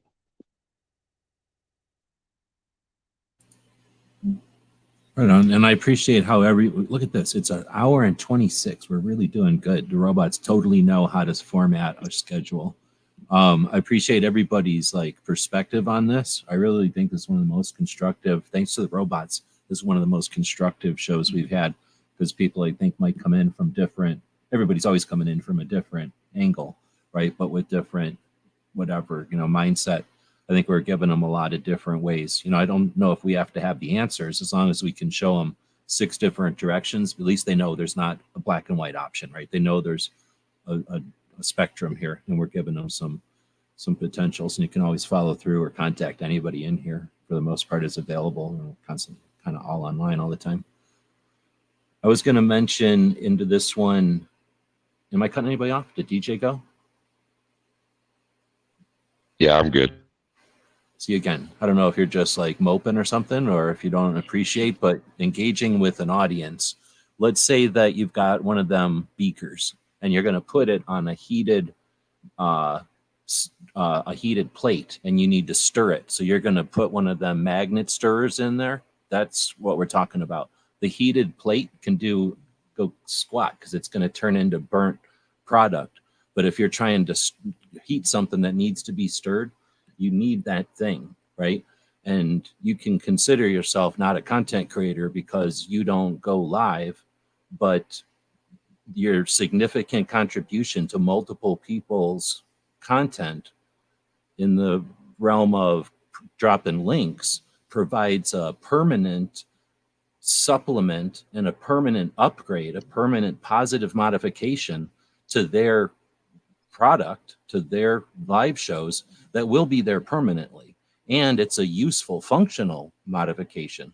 And you're doing that in front of everybody, letting them know literally they can be interactive. So yours is different, but your contribution is like that little magnetic thing. Just because it ain't a hot plate and just because it ain't doing the heating, it's completely vital.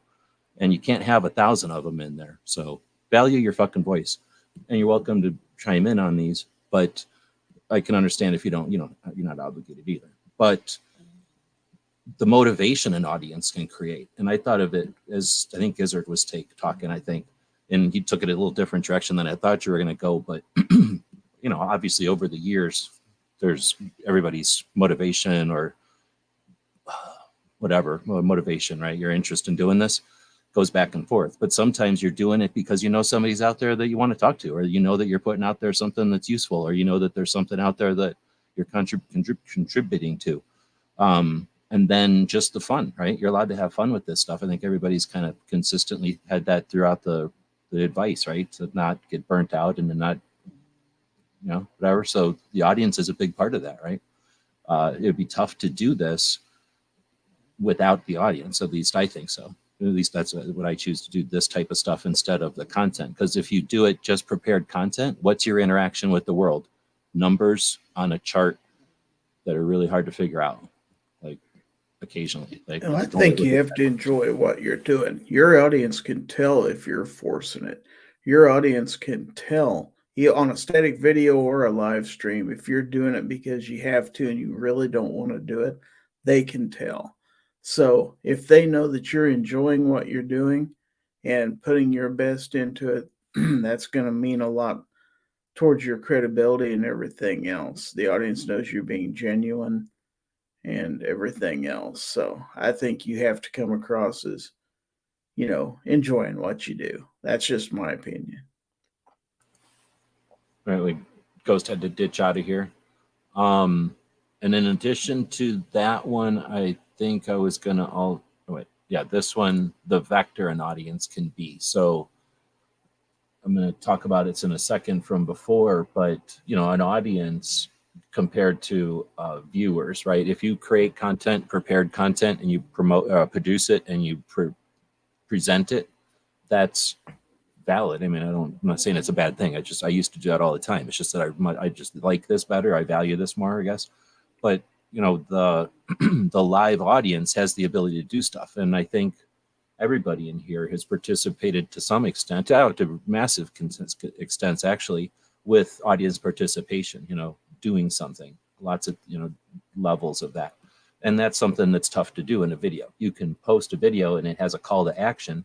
And again, all you can do is monitor the people who participated or took you up on that call to action over time. And there might be a spike, at a high watch time, or if another video mentions it, but it's going to be sporadic and it's going to be essentially random.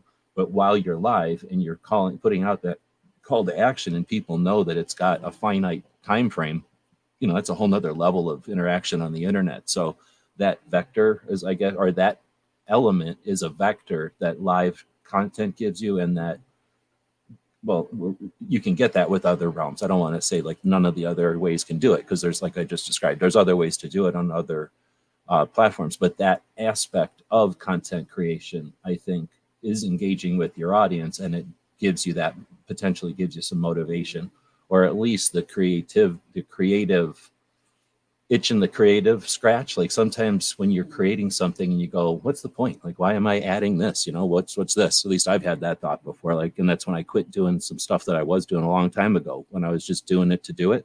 It's like, does this have to be there? Like, what's missing? What's not out there? What's something that people always ask about? And once you start answering questions, it just becomes more fun to find new questions and answer them. So, like, I think there's that when you're doing something that you put out something and you get a response from the audience. I think that can be that engagement can be another element to your project that keeps it interesting and keeps you interested. Okay, I'll shut up. I think we're doing really good on time, except for exhausting Ghost, who doesn't have the stamina to do a 2-hour chat in the middle of the night on a work night, whatever. Boomer. Yeah, sorry. Can't trying to come up with excuses for him. He said something about eating MREs or something, so maybe he's running out of... I don't know. I think the whole problem is you cheaped out. You put rose art crayons in the green room. Everybody knows you're supposed to have Crayola, not rose art. Dude, I don't know what rose art is. Is that a brand or something? Yeah, that's the brand that you get your kids when you want them to know that you don't love them. We got crayons at home. Seriously, my mother got my kids rose art crayons for Christmas. I was like, oh, look, Grandma doesn't love you. She's like, will you shut up? I was like, if you loved him, you would have, ponied up the extra $2 and got Crayola.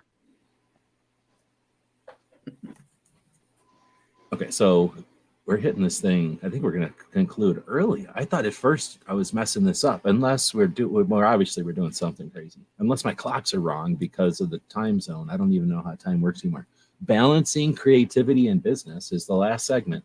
Discuss the importance of balancing creativity and business in content creation. Share tips for monetizing content while still staying true to your creative vision. How interesting that it added this to the prompt. What was the prompt?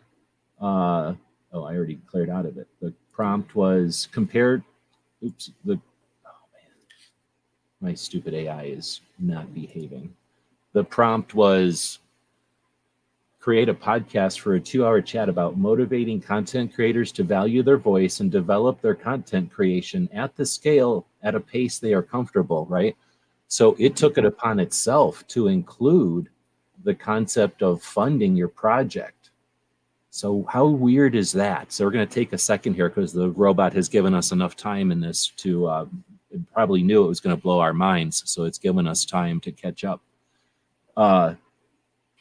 How interesting is it, or am I crazy, that it decided to put funding into a thing about pacing yourself and creating content at a pace that you don't burn out?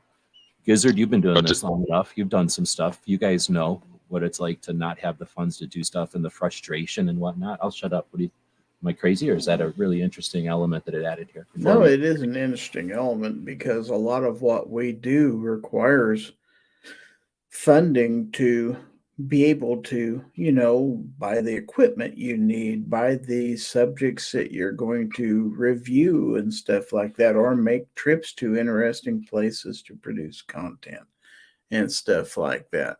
And a lot of times, I know a lot of creators struggle with being able to, afford this, and for most people, this is not their primary source of income. So it's a sideline, and if it costs more to do it than they can afford, then they have to curtail what they're doing. So you have to balance, what will bring you in a little bit to help out with expenses and stuff like that, because that's a real thing. And none of us are looking to get rich or anything. Well, I'm not anyway. I don't have any delusions of becoming a YouTube millionaire or anything like that. If it comes, hey, fine. But I think, that's an important part of it, because that allows you to do the fun things, make the trips to the destinations that people are interested in, and be able to, maybe get in and see this new thing that's coming out and stuff like that. So, or in the case of live content, to be able to upgrade your equipment, to be able to do the occasional giveaways and stuff like that. So, one tool kind of feeds the other. You don't do it to make money, but if you bring in money, you can take that money and put it back into your channel to produce even better content.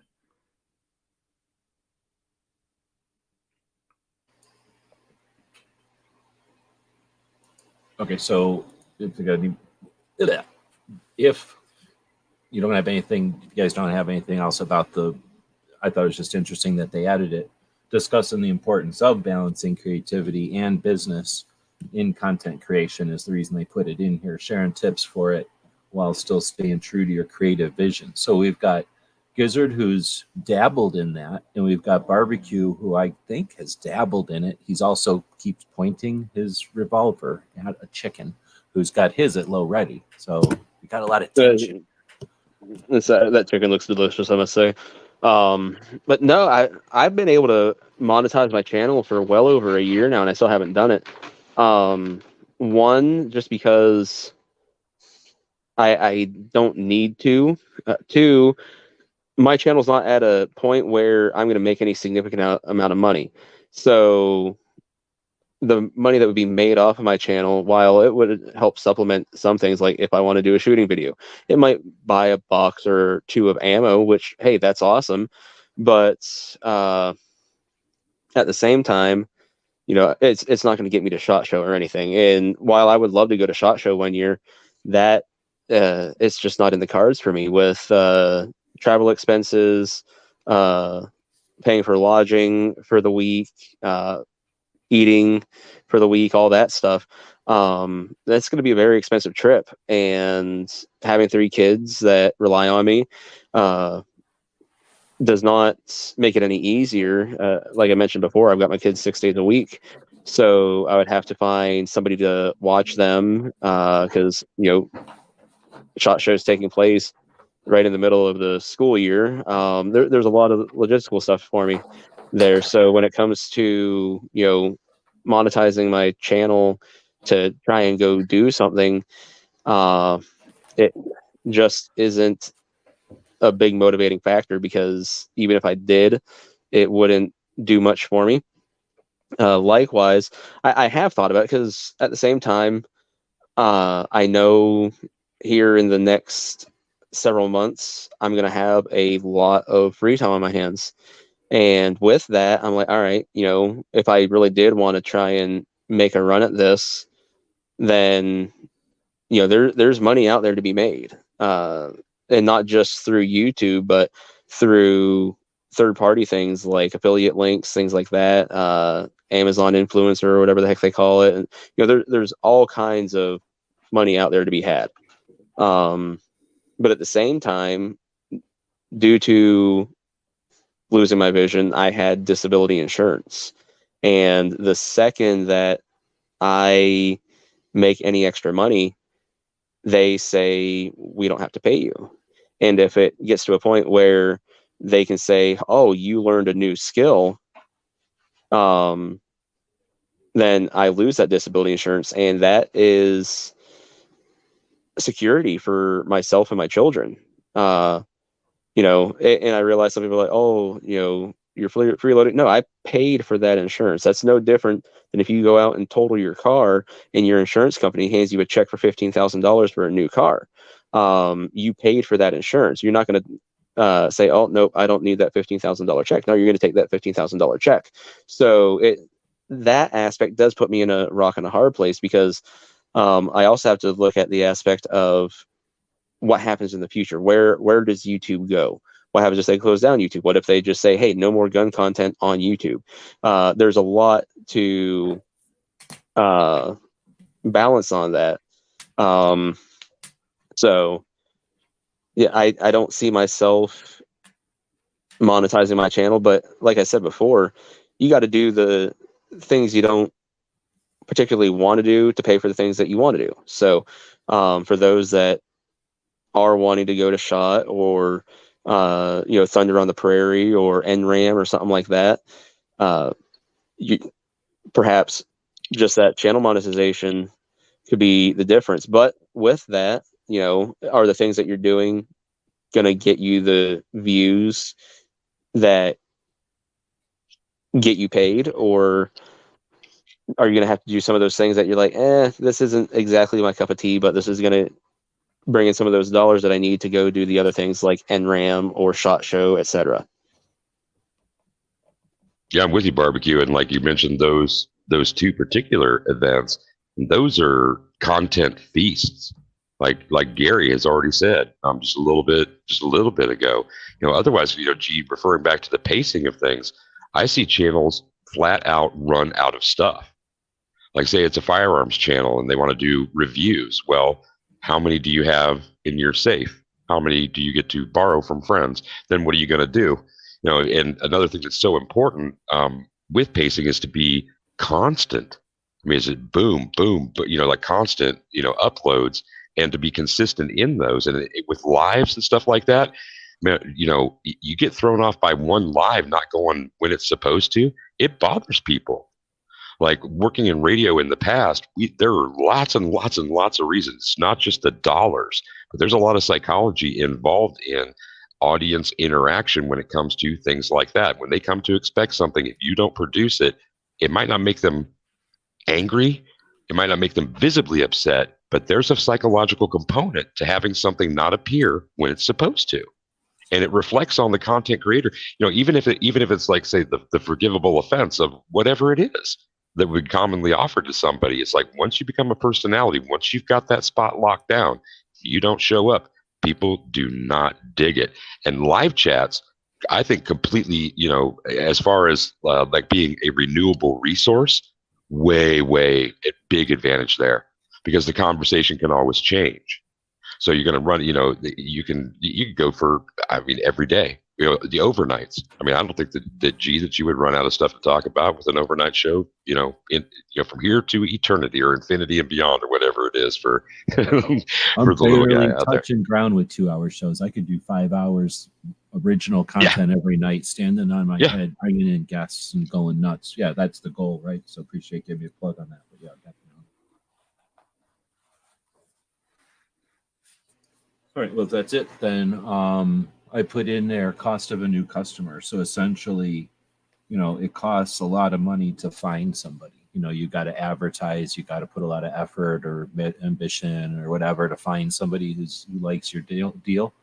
And once you find them, they're typically going to come back. Like, oh, I like authentic coffee with the flavor of blah, blah, blah that I'm used to from that time when I was, right? So you found that person and they've got the coffee. But like DJ's saying, you're not consistently at the store.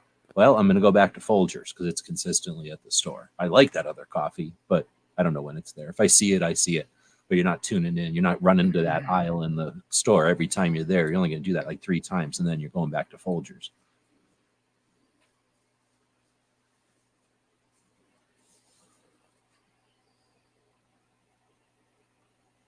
All right, we lost a bunch of people because of the time, but we're doing so good. The robot gave us plenty of time. I think we even, I don't know if I rushed it or what, but I hope the robot doesn't get mad at me. I think we did pretty good.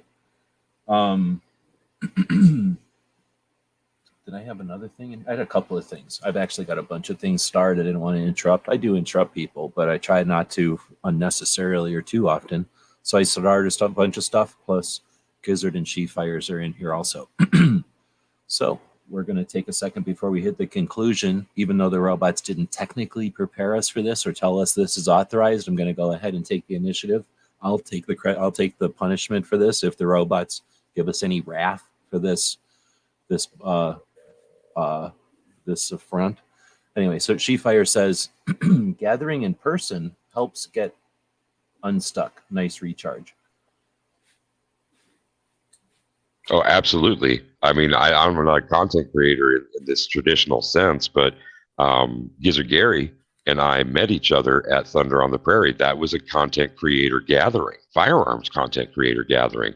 And yeah, it kicks loose a lot of stuff. It's not just the handshakes and the good times that you have, but it's seeing how somebody else approaches something. You had Squib out there with some black powder, and Travis, setting up shots and stuff like that. And some of the content that came out of that, I know were great learning experiences for some of those channels. So I also know of meetups that go on. There are so many that I wish I could have gone to. And I'm not talking about like things like train and learn. I'm talking about like social weekends, getaways kind of thing. There have been several of those, also in the firearms community.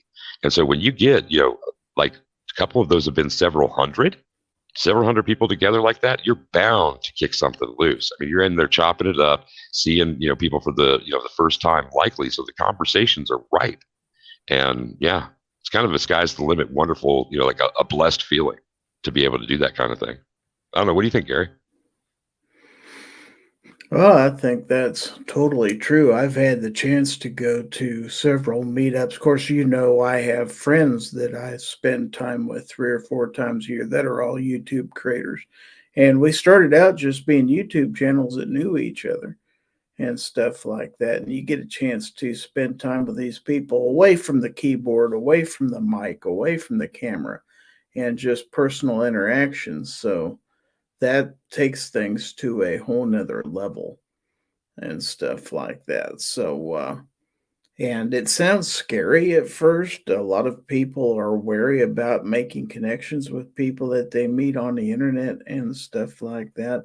And of course, you should be cautious, as as any human should be. But there's a great deal of value into getting to meet a lot of these people in person, especially on a regular basis, and get to know them that way. It gives you a whole new respect for the fact that these are people just like you, maybe from different fields. I think we all have, come from different walks of life, different fields, different backgrounds and stuff. But we have the same thing in common, is that we're interested in firearms, we're interested in the Second Amendment, and we're interested in being content creators. And we can compare notes, we can share experiences. I've learned a lot of stuff just by person to person contact with creators. Well, how did you do this shot? What kind of microphones do you use? What kind of cameras did you record that with and stuff like that? And kind of get tips, kind of behind the scenes information, if you will, on how stuff's done. And then you find out some things, and you learn, and you make some friends along the way. So it's very valuable as far as I'm concerned.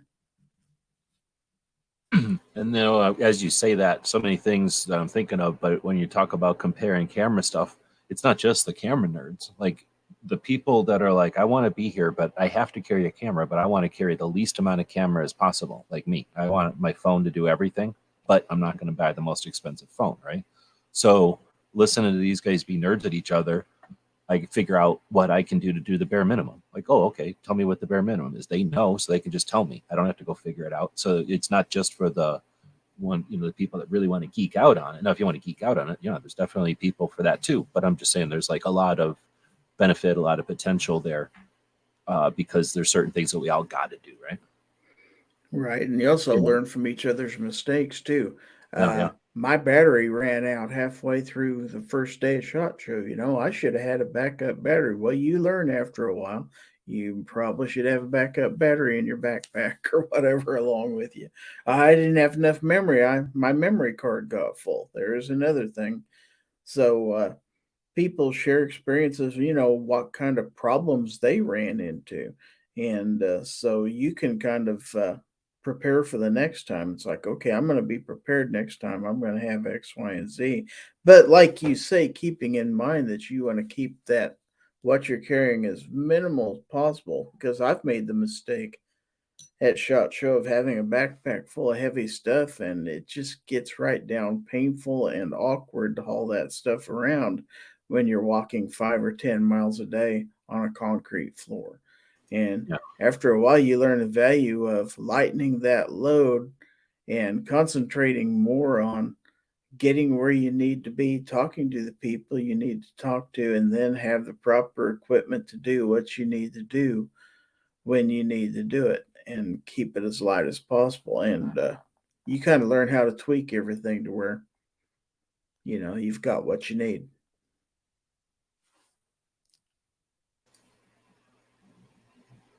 That was from Sheepfires talking about meeting up and recharging batteries. And we're talking motivation and doing stuff at a pace. And sometimes that's the pace, keep going until the next meetup, and then, use that as a gauge or something. And I don't know, I'm just trying to salvage that a little bit. Getting back to one of my things, aiming at the youth or aiming at the old. We learned our lesson there. I was looking back at that data again, and if it's right, the robot's not always right. It tries to do a good job, but it's just a free access to a giant thing, right? It could be wrong, but assuming it's sort of right, the numbers are crazy. So sometimes, maybe if you learn anything from this, almost 2 hours in, if you want just a little nugget of gold, focus on the young, I guess I should say, the new gun owner, the very young, with 44 million of discretionary income and 10 hours online. You may not appeal to their hip trendiness, but if you can target any of that market, it looks like there's some potential. Seems like a very juicy chunk of the pie there. And if you're struggling or looking for something different or maybe a challenge, instead of aiming up, I was thinking aim up, start talking slower and louder for the old people. And maybe there'd be some old people, but that's if they're going online, and if and they've only got a couple hours online according to the robot anyway. So anyway, I don't know if anybody wants to add anything to that one, but just that, when you produce some shorts content, that's primarily the end users of shorts content is going to be young people who, go through, a shorts feed, kind of like they do TikTok or Instagram Reels or anything else. They do that on YouTube, and they can get little short snippets of videos, and they either sit and watch it or they swipe it off their screen.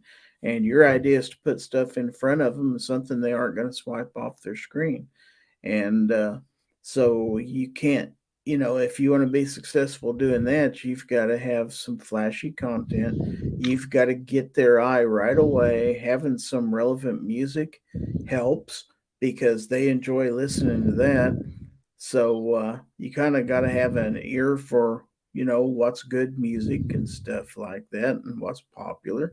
So all that stuff helps. So I don't think at least me, I don't want to pigeon myself in any particular hole. I want to have my foot in all of them. I figure that's my best shot at survivability and growing as a channel is to try to appeal to more people in all age groups.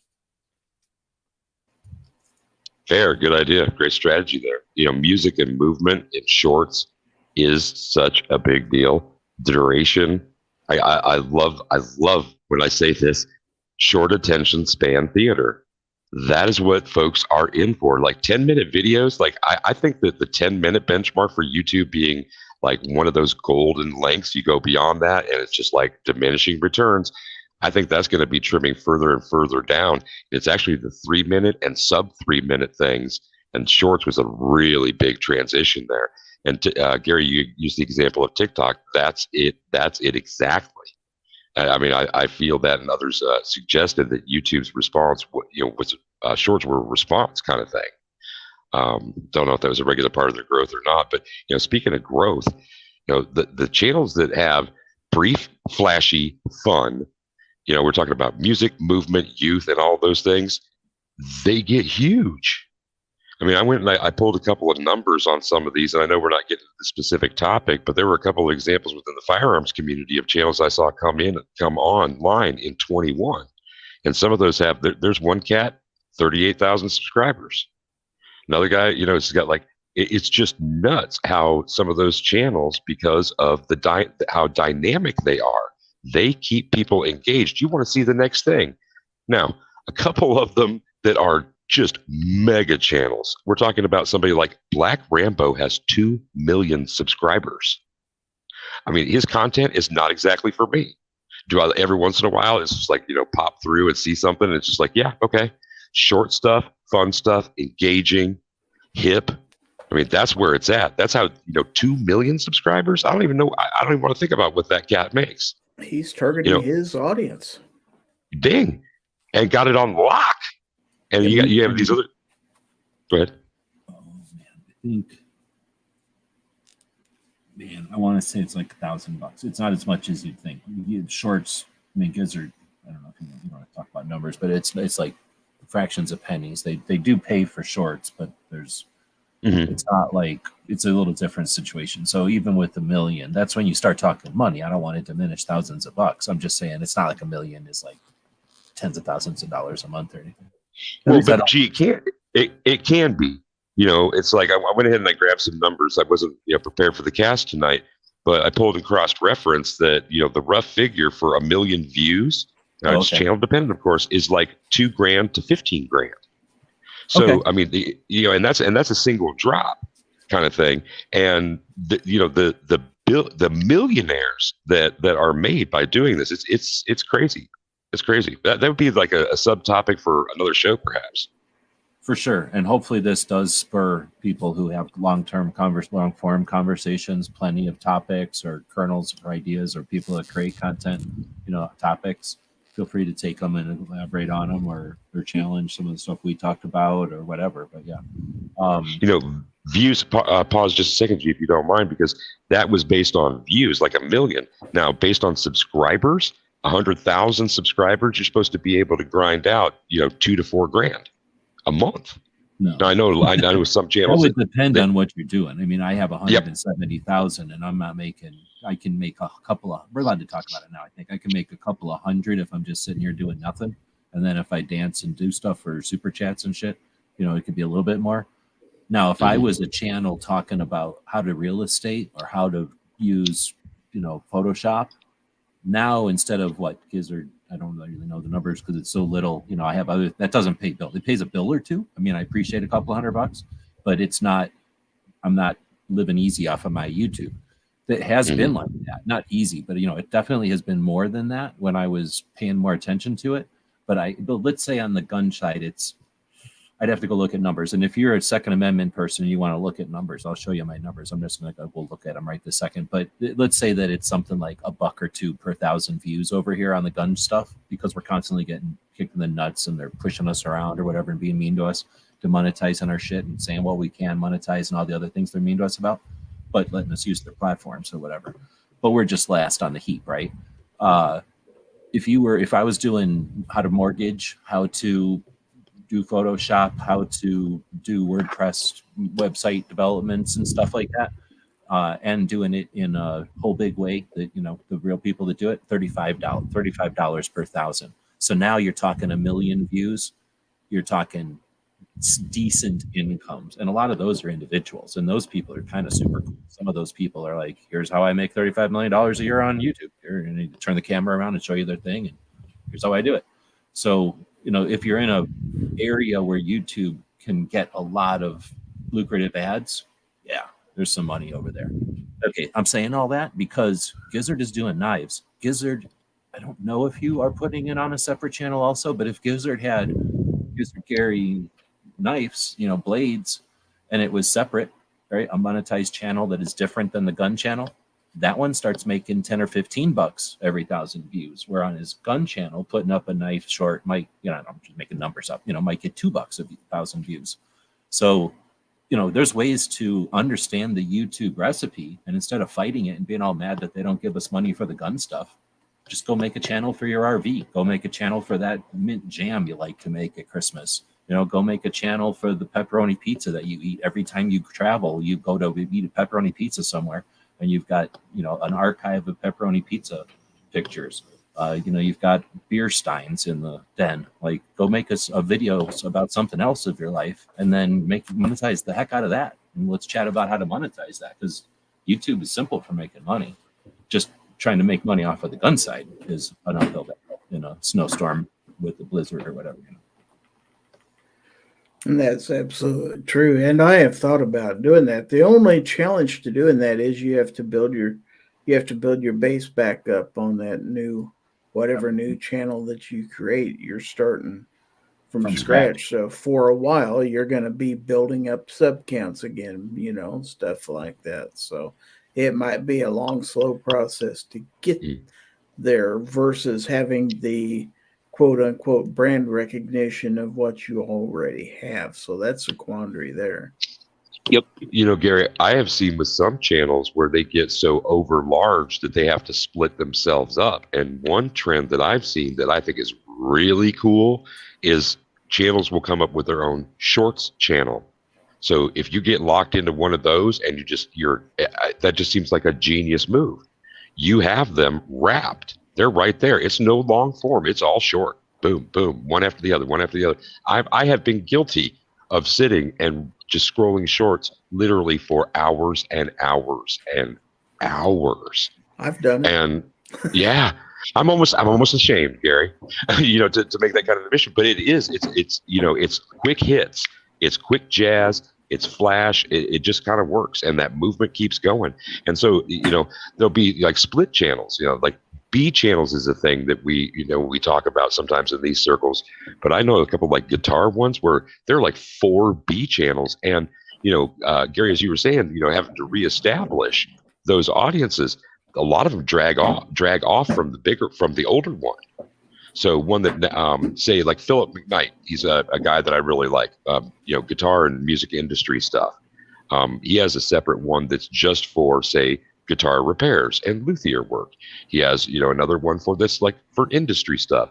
He also has split up his podcasts in a bunch of different ways. So, diversifying the content within the platform, I think is also something to do. Yeah, G. How many subscribers does the luthier one have? 350,000 something. All right, I'm gonna rub it in somebody's face one time. So, all right, I'm gonna cut it there because we're 2 hours and 3 minutes, which I believe is pretty good because I farted around for like 10 minutes before Gizzard even jumped in, and then we kind of farted around for like 20 minutes farting around with stuff before we actually started the robots agenda. We could have totally done the robots agenda if we would have been obedient inside of the 2 hours. So again, kudos to the robot for giving us literally the perfect outline for a show. I'm always going to do this from now on, always. But we're hitting some comments, and my next comment came from, I forget now earlier who was saying something again. I was trying not to interrupt or whatever, but my question was for the panel now and whoever else might still be listening, or if you're in the future, you are part of this conversation. You have the ability to leave comments. You could go over to Gizzard's Friday show and comment about this conversation. Then you could go to one of Barbecue's rip-off shows. It might not be easy to watch because everything's kind of shifted and you have to kind of tune it in a little bit, but you could still ask this question or whatever. or answer this question. Do the changes in the platforms, right? Like now shorts is a big deal, but sometimes it's like they don't like touching guns, right? Hopefully I don't get tossed for doing this, right? When those kind of things happen, good and bad, does that help or deter from motivation? Like having the occasional challenge, is that like, okay, cool, this is more than just boring, like doing the same thing over and over? Or is it like, damn it, I have to change again? Like, damn it. So are these good and bad things that constantly happen? Because all the platforms have them. Are these okay? I'll shut up. I'm just saying, repeat myself. Is there Well, I can speak from my experience, and mine might be a little different than everybody else's because I'm an older guy. I'm probably more resistant to change than most. And when somebody first suggested doing shorts, I'm like, I don't want to do that. That's not what I do, blah, blah, blah. And it took me a few days of thinking about it to like, oh, okay, well, that really wouldn't be that difficult to do. Let's try a few. Hey, this is working, you know. So it's not an instantaneous, hey, let's do something different. It's more along the lines of, well, for me anyway, I have to sit and think about it. And same way with TOS violations or, changes in YouTube terms. At first, it's like, well, crap, there goes my channel. And then once you get a day or two to think about it, it's like, okay, how do I continue going forward? Because I'm not going to chuck my channel. I'm not going to quit. So, how do I succeed? So, after a while, you figure out, okay, I got to get a game plan, and here's how we're going to do it from now on because now this is the rules, or now shorts is the way to go. So, I think you're constantly making tweaks and adjustments, and maybe even within yourself, resolving yourself to the fact of here's how you operate now, and it's not going to be the same as you did a year or two ago. And that's okay. You have to be in this constantly changing environment. You have to be willing to reinvent yourself every once in a while. And that's not necessarily a bad thing. Sometimes that can be a refreshing thing because it's kind of like a fresh start. So that's the way I approach it anyway. As you're saying that, it's almost like if there's anything, again, 2 hours something into this, and it's definitely going to be, it's probably just us watching this at this point. Feel free to say something. But She Fires, when she did the super chat earlier, was the last person to say something, and that was like a half an hour ago. So I'm pretty sure we're talking to ourselves here. But there are going to be people potentially listening to this, and if you want this kernel at the end or whatever, dang it, what Jay Gizzard was just saying about, refresh me, what were you just ending with there? Occasionally having to reinvent yourself to adjust to the environment because it's constantly changing. Thank you. I think the kernel that we can offer as being old timers who can't remember 5 seconds ago is that if you're going to build a project, don't build it thinking you're nailing it to the wall and it's going to be there forever. Make your project modular and portable, right? Like make a laptop, make a mobile device. Don't make your project something that's hardwired into the infrastructure because that infrastructure ain't going to last and you're going to want to be somewhere else maybe at some point. You are going to sacrifice a bit. It's a little bit. You're going to sacrifice a little portion. Can't say that word, I guess. Somebody gets all excited. You're going to sacrifice a little something, but because it's a little more comfortable, I guess, to be established into whatever the hardwired thing is. But I think a little bit of, again, if we can offer some advice on mansplaining, pre-mansplaining, if that's a new thing, premeditated mansplaining, that's something else. But if we can offer some advice, yeah, like build your project, and I think everybody is, but in case you were thinking, oh, I'm just going to go ahead and spread out and be this way forever, like it's going to actually be pretty tough. That's actually probably the only thing you can't do is just be the same thing forever. It just won't happen. Yeah, and to this last point, I think it's absolutely a case of adapt or die. If you don't stay dynamic and if you're not in motion, then that's death, and it could be a quick one too. So yeah, adapt or die. That's like my nugget. You probably get bored too, I would think. I don't know. I'm definitely the type. I don't like to jump at the next new thing all the time, but I understand that there's profit and potential at the end in that front end of the bell curve. Then either sitting up at the top of the bell curve, just kind of being safely never wrong or never right. You're just kind of always in the crowd. But that front part where it's a little bit more fun to be. Anyway, there's anyway. So barbecues, kid, got Girl Scout cookies. We've had that pinned up there. No obligation, but if you're going to get some anyway, or if you got a couple extra bucks, and we talked about you can donate them, you can kind of pass them forward if you're not into eating them, and some of them you can't even order because they're weird. Yep. I thought about this for Gizzard. I don't know if you want to try this. You do a bunch of different shorts. When you put out a short, somebody's going to be the first comment on it. And I don't know if you're scheduling your shorts or you're doing them randomly, but it's up to you how you schedule them or when you post them. If you were to post a short and say the first comment on my shorts gets in the running for a short giveaway or something, on your Friday show, would that be a way to increase and what's the word? Gain some engagement or what's the word? Try to get some engagement on the shorts and then. Well, yeah, that's cross pollination there. That's where you use one format to drive content towards another. Kind of like I did last Friday when I did a short to promote my Foul Territory. And believe it or not, that worked. That's the most people I've had watch Foul Territory in several weeks. So, interesting, because you get a different audience to those shorts. It's a different format and everything, and now they're aware that you got this other thing that you do that isn't just a video; it's a live thing for an hour, 2 hours. Right, Sweet. right. Yeah, after a while you realize these are different people watching this. Maybe you could get one to go see the other. So it's worth a shot. Definitely. Is there a stories? Like, can you go live on YouTube up and down, or am I crazy? Don't think so. Is there a YouTube stories? There's just I'm trying to.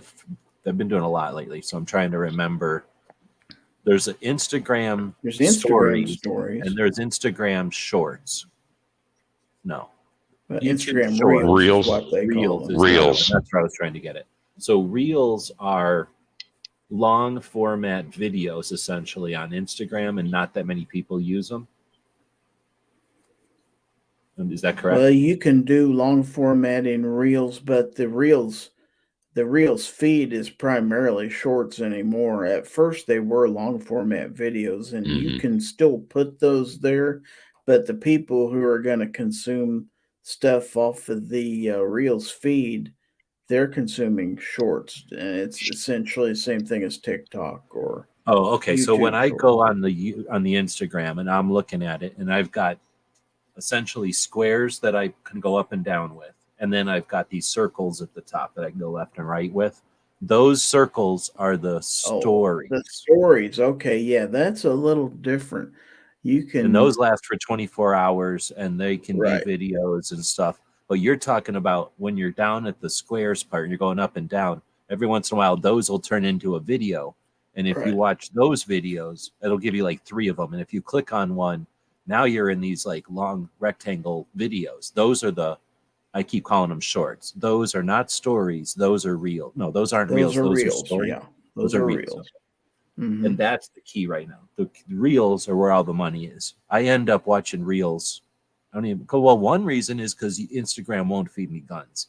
If I look at my regular pictures on Instagram, I almost immediately see, like I follow a couple of pet and dog ones, so I'll see dogs and stuff from people, but it refuses to show me guns. So back in the olden days of Instagram, I could just scroll through and see everybody's gun pictures like randomly, and now it's like, windsurfing and some kid doing something, or like some lady doing something. It's just like random shit because it doesn't know what to do and it won't sell me guns or show me guns. And the people that I follow just don't do that much stuff anymore, I guess. So I'll click on those stories, and now it's like, look how fast this guy welds, or like, look at how they can do this thing on a rice farm or whatever. And then look at this travel thing. Like that's a whole nother. I don't know. So you're using those on Instagram also? Yeah, I every short, or practically every short that I put on YouTube, I eventually also upload to Instagram on Reels. And do you get believe it any or not, on a difference lot in of that performance? stuff, I'll get better view counts over on the Instagram side than I will on YouTube. And then, does that do anything for you, though? Well, right now, Instagram doesn't monetize me. So, as far as, realizing any financial gain from it, no, there's zero. But I mean, is it, there engagement? Do people chat? And is there yeah, like, there's okay, engagement. Just like YouTube, they can leave comments and stuff. And the nice thing about it is, let's say I feature, well, for example, a gun or a knife, I can tag that company and they can see that I've featured their content. So, when you approach this company and say, well, if you were trying to work with them, you can see, okay, well, I promoted 6 of your knives on TikTok, and so they can see that you're actually producing valuable content, because the idea is, well, at least to a manufacturer, they want their stuff out there on Instagram. They want it out there on YouTube Shorts, so people will see that knife or that gun and say, I want that. yeah, and people often think of, well, here's me and there's him, and I'm different, so therefore I have no value. But in reality, think of, they want as many anchors as they can possibly get. They want as many ropes out from their website as they possibly can. It'd be nice if every rope went to the top of the hills, but they know that that's not realistic, and it's not really what they want. They want ropes going out to everything. So if you think of the manufacturer's website as this thing that wants to, be attached to the community, if it only had one avenue, then I guess some of them think that's exclusive or something, and they value that. But most of them want as many kind of connections as they possibly can. So it's not a matter of, am I big enough? It's a matter of, you know, have I approached them? And, if well, again, that kind of gets into another topic, but there's definitely plenty of opportunities. They definitely value people in different niches, people trying things different ways.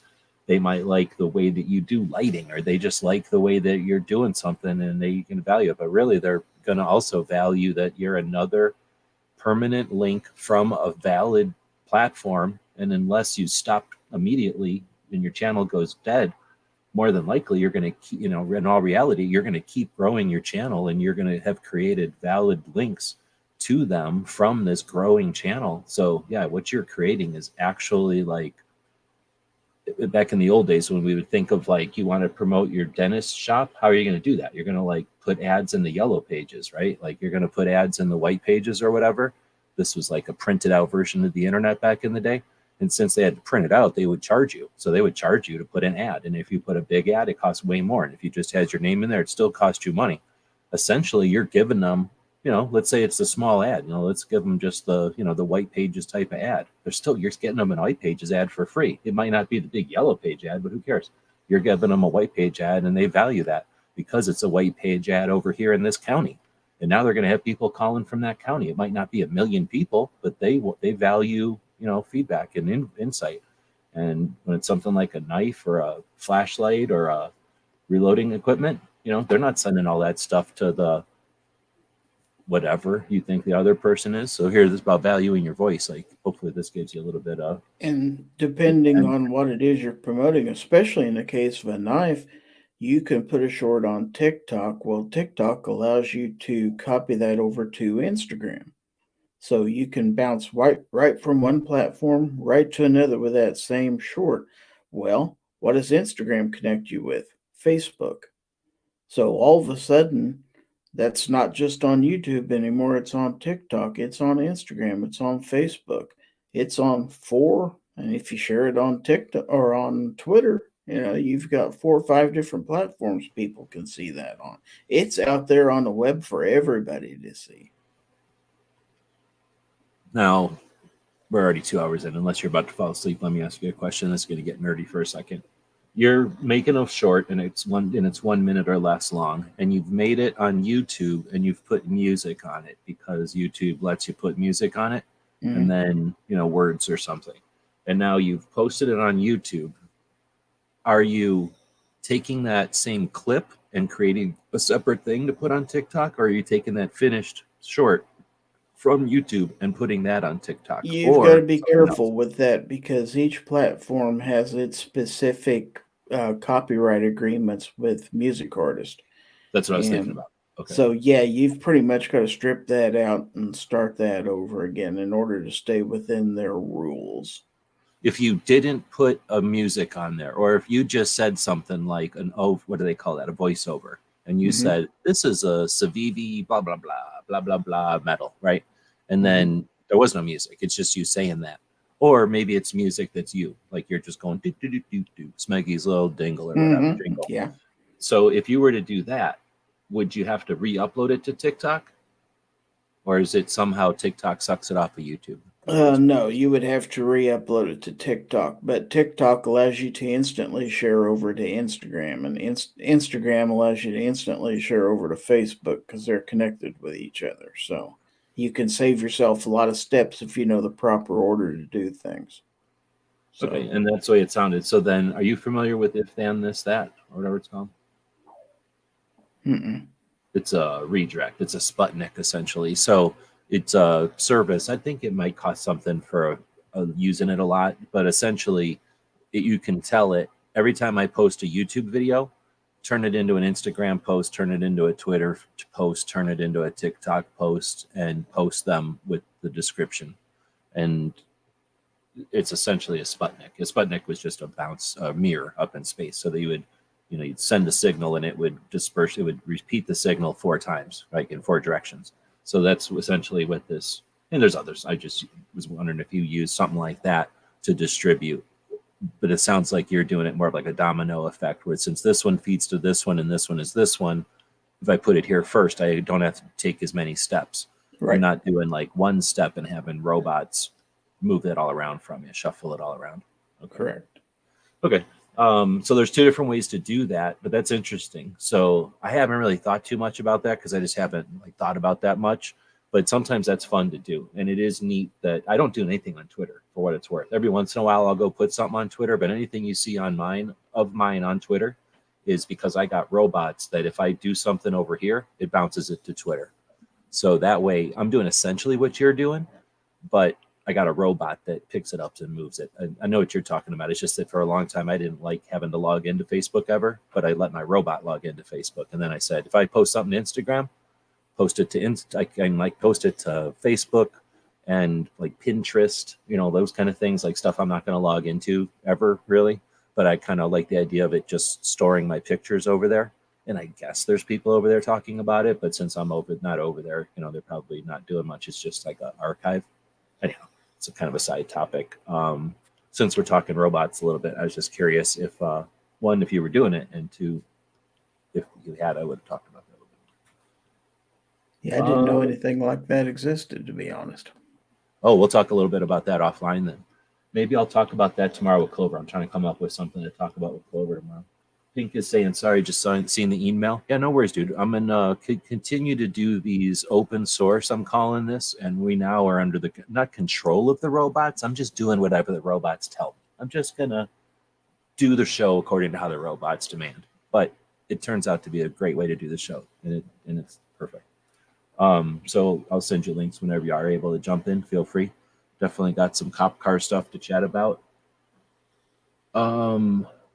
We're going to go off air here in a second because Barbecue wanted to talk about that laptop. If anybody's got any ideas about that laptop, first, don't buy it. I didn't realize that there was only one left when I posted the link, but I thought maybe if there's some nerds listening, we posted a link. If you've got any insight about that, feel free to let us know if you think that would be a good laptop for video editing. Otherwise, I think I might be talking to ourselves in pink because there's not that many people out there. The next was Fire's talking about the community polls to ask questions. And I think Izzard responded to this, but if you guys got the energy to keep talking, why not mention this? Because I think I agreed. You said, I think. Oh, yeah, you did it right here. I agree with you. I mean, I like videos and everything, but when they added the community tab and started giving us some power over there, I have a lot of fun with the community tab. I really like it. Yeah, it's kind of taken away from having to do all your interaction on other platforms. If you can do it right on YouTube where all your people are, you can engage a lot more people that way. That's the way I look at it. I know DJ doesn't do so much on his channel, but you interact with it. And I don't know if Barbecue's still awake. It's late for him. But what do you guys think about the community tab? Are you like give that much of a shit about it, or do you have a positive or negative? I didn't really seek it out in the beginning as like a slow to adopt sort of deal. Some channels use it really effectively. It's another one of those with constant engagement. It's something I will check in on. I do like channels that remind viewers to go check out the community tab. And if and when they say something more than, check out my community tab for more information, if they make a reference to what might be the latest entry or something, to spark interest or intrigue, something to get them to be able to go grab some of that stuff. I dig it. I think it's a great way to do it. The major traffic that I see in those channels is core groups. It's the same cats that will regularly populate the comment section, attend lives and stuff like that. Some people become big fans and consumers. That's just yet another avenue. So I dig it. Yeah. As far as community tab goes, I'm not really regular with it. Normally, when I find something that piques my interest, or if there's something that I'm trying to push, then I will utilize it. So if there is something that another channel did that I'm like, oh, hey, this is worth listening to, I'll go and drop it in my community tab. Likewise, if I just did it for my Every Second Matters photo, as well as pushing the moving sale for Owl and Anchor. I dropped photos over my community tab and said, hey, check these out. Gave a little description, things like that. So I definitely utilize the community tab. I'm sure I probably get better interaction with it if I was more consistent with it, which is the story of any content creation, is really going to be consistency. If you're irregular, people don't know when to tune in, they don't know when to look for a video drop or anything like that, then they're not gonna be catching it. But if they know, like with Gizzard Show, hey, every Friday night, 10 p.m. Eastern, Gizzard Gary's going live with Foul Territory, and they can show up. But if Gizzard is like, oh, I'm just going to go live on Friday night, and then, you know what, it's Sunday now, I'm just going to do one Sunday, and, it's all sporadic, it's probably not going to have the same audience. It's not going to have the same draw that it has having that regularity.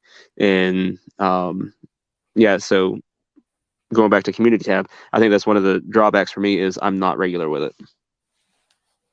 That's interesting. For a live thing, I think that I have to agree with you. I think that's 100% accurate. I don't do it. I don't, but I understand I agree with you. But for the community tab, here's why I wonder. Because I was going to say at the beginning here, or as you were talking, I didn't want to interrupt you, but one of the first things I wanted to reply to you is, I don't know if you guys realize you can schedule the community tab. Massively powerful. So something that is going to happen. I don't know, Free Patch Friday, right? You can grab a folder on your computer somewhere, have a shit ton of Free Patch Friday pictures in there, copy and paste some boilerplate. Free Patch Friday so good, blah, blah, blah. Buy stuff. Life's better because you bought stuff, and everybody's happy when you buy things, right? At gearwebsites.com. You put that in there, and then what I'll do, and this happens all the time, I'll be sitting there and I'll be like procrastinating or not wanting to start a project, and I'm watching somebody's show. So I'm like, oh, I'm busy. I'm doing work over here. And I'll just copy and paste, open up the folder, drop a picture in there, schedule it for next Thursday or whatever, next Friday, and then drop another paste, drop another picture, schedule that one for the Friday after. You could sit there listening to somebody's show and schedule the entire year's worth of Free Patch Fridays out. Now, you do the next time you're farting around, you're looking for something to do or procrastinate against, or what am I trying to say? Like, not do something else you're supposed to be doing. Boom. Now you have you've seen the kind of stuff I have in there. Every month there's a poll to say which organization do you think is so good. There's some stuff in there that's just like kicking the nuts every once in a while. Like, hey, what are you building an audience for? Like, come on, what are you doing with your audience? Like, that kind of stuff. Value your voice, right? I don't just go, I care about everybody so much. Like I'll be bored listening to barbecue, and he never gives me a link, right? So I got to sit there, or not barbecue, G23. Like he never sends me a link. So you don't really give me a link. Well, no, you put a link usually out there, so it's Yeah, it's usually always pinned. I'm busy or something. Yeah, but with G23, it's like I get a link occasionally. So most of the time, I'm just listening to his show. And if I'm not in the middle of doing something, or a lot of times, it's not like I'm lazy. It's just that I'm trying to do something, and when you're trying to do something creative, let's say, you need to get that spark, or you're like poking around different things, you're sketching stuff, trying to figure out something. So, sometimes you take a break from that, and that's where it's perfect. Like, boom, you just like schedule a whole bunch of, again, like I'll call those like 2A kick in the nuts, like, inspirational, like the girls will say something like, blah, blah, blah, like, remember you're not alone, sister. And I'll be like, hey, what are you doing with your channel? Right. Like, I'll just post those, do one this month, one next month, one next month. And that's where the community tab is cool. So I do that because I can do it, right? It's something to do to act like I'm being constructive. But after a couple of years of using it like that, I can't say that I'm like a huge channel. I barely get growth, I'm not losing subs anymore. But it's kind of like shorts. The people that probably see that aren't the people that are like, well, now I am going to stay up all night and listen to 3 hours of this kind of stuff. You know what I mean? Like I'm too all over the place. But if I was a pretty consistent channel and it was all about, magazines or optics or whatever channels are about, I can see some real power there. But anyway, I guess I'm also saying I don't know if the consistency is necessary. That's what I guess my point. There's power in the scheduling, but after a years or more actually of scheduling like that, you guys have seen. I mean, I don't remember to wake up and do a free patch Friday. I just have those scheduled out till 2034 or whatever. Because YouTube is one of the only platforms that lets you. I have not figured out where it lets you schedule out to. I'll get sick of scheduling stuff out before I reach the end. Facebook only lets you do 3 months out.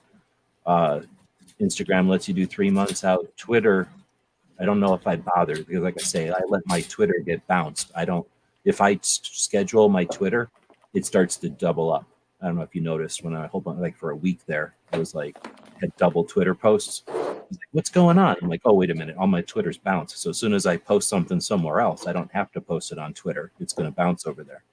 Anyhow, so consistency on time on live for sure. Even on produced video, they always say like if you're going to do produced video, you pick a time, Wednesday at 6. Post your video at Wednesday at 6 all the time, so people know that if they're looking forward to watching that premiere or whatever, or that fits into their schedule or whatever. They know that Wednesday when they get home from work, your video's waiting for them. If it's not there, it's the same thing as leaving them hanging, right?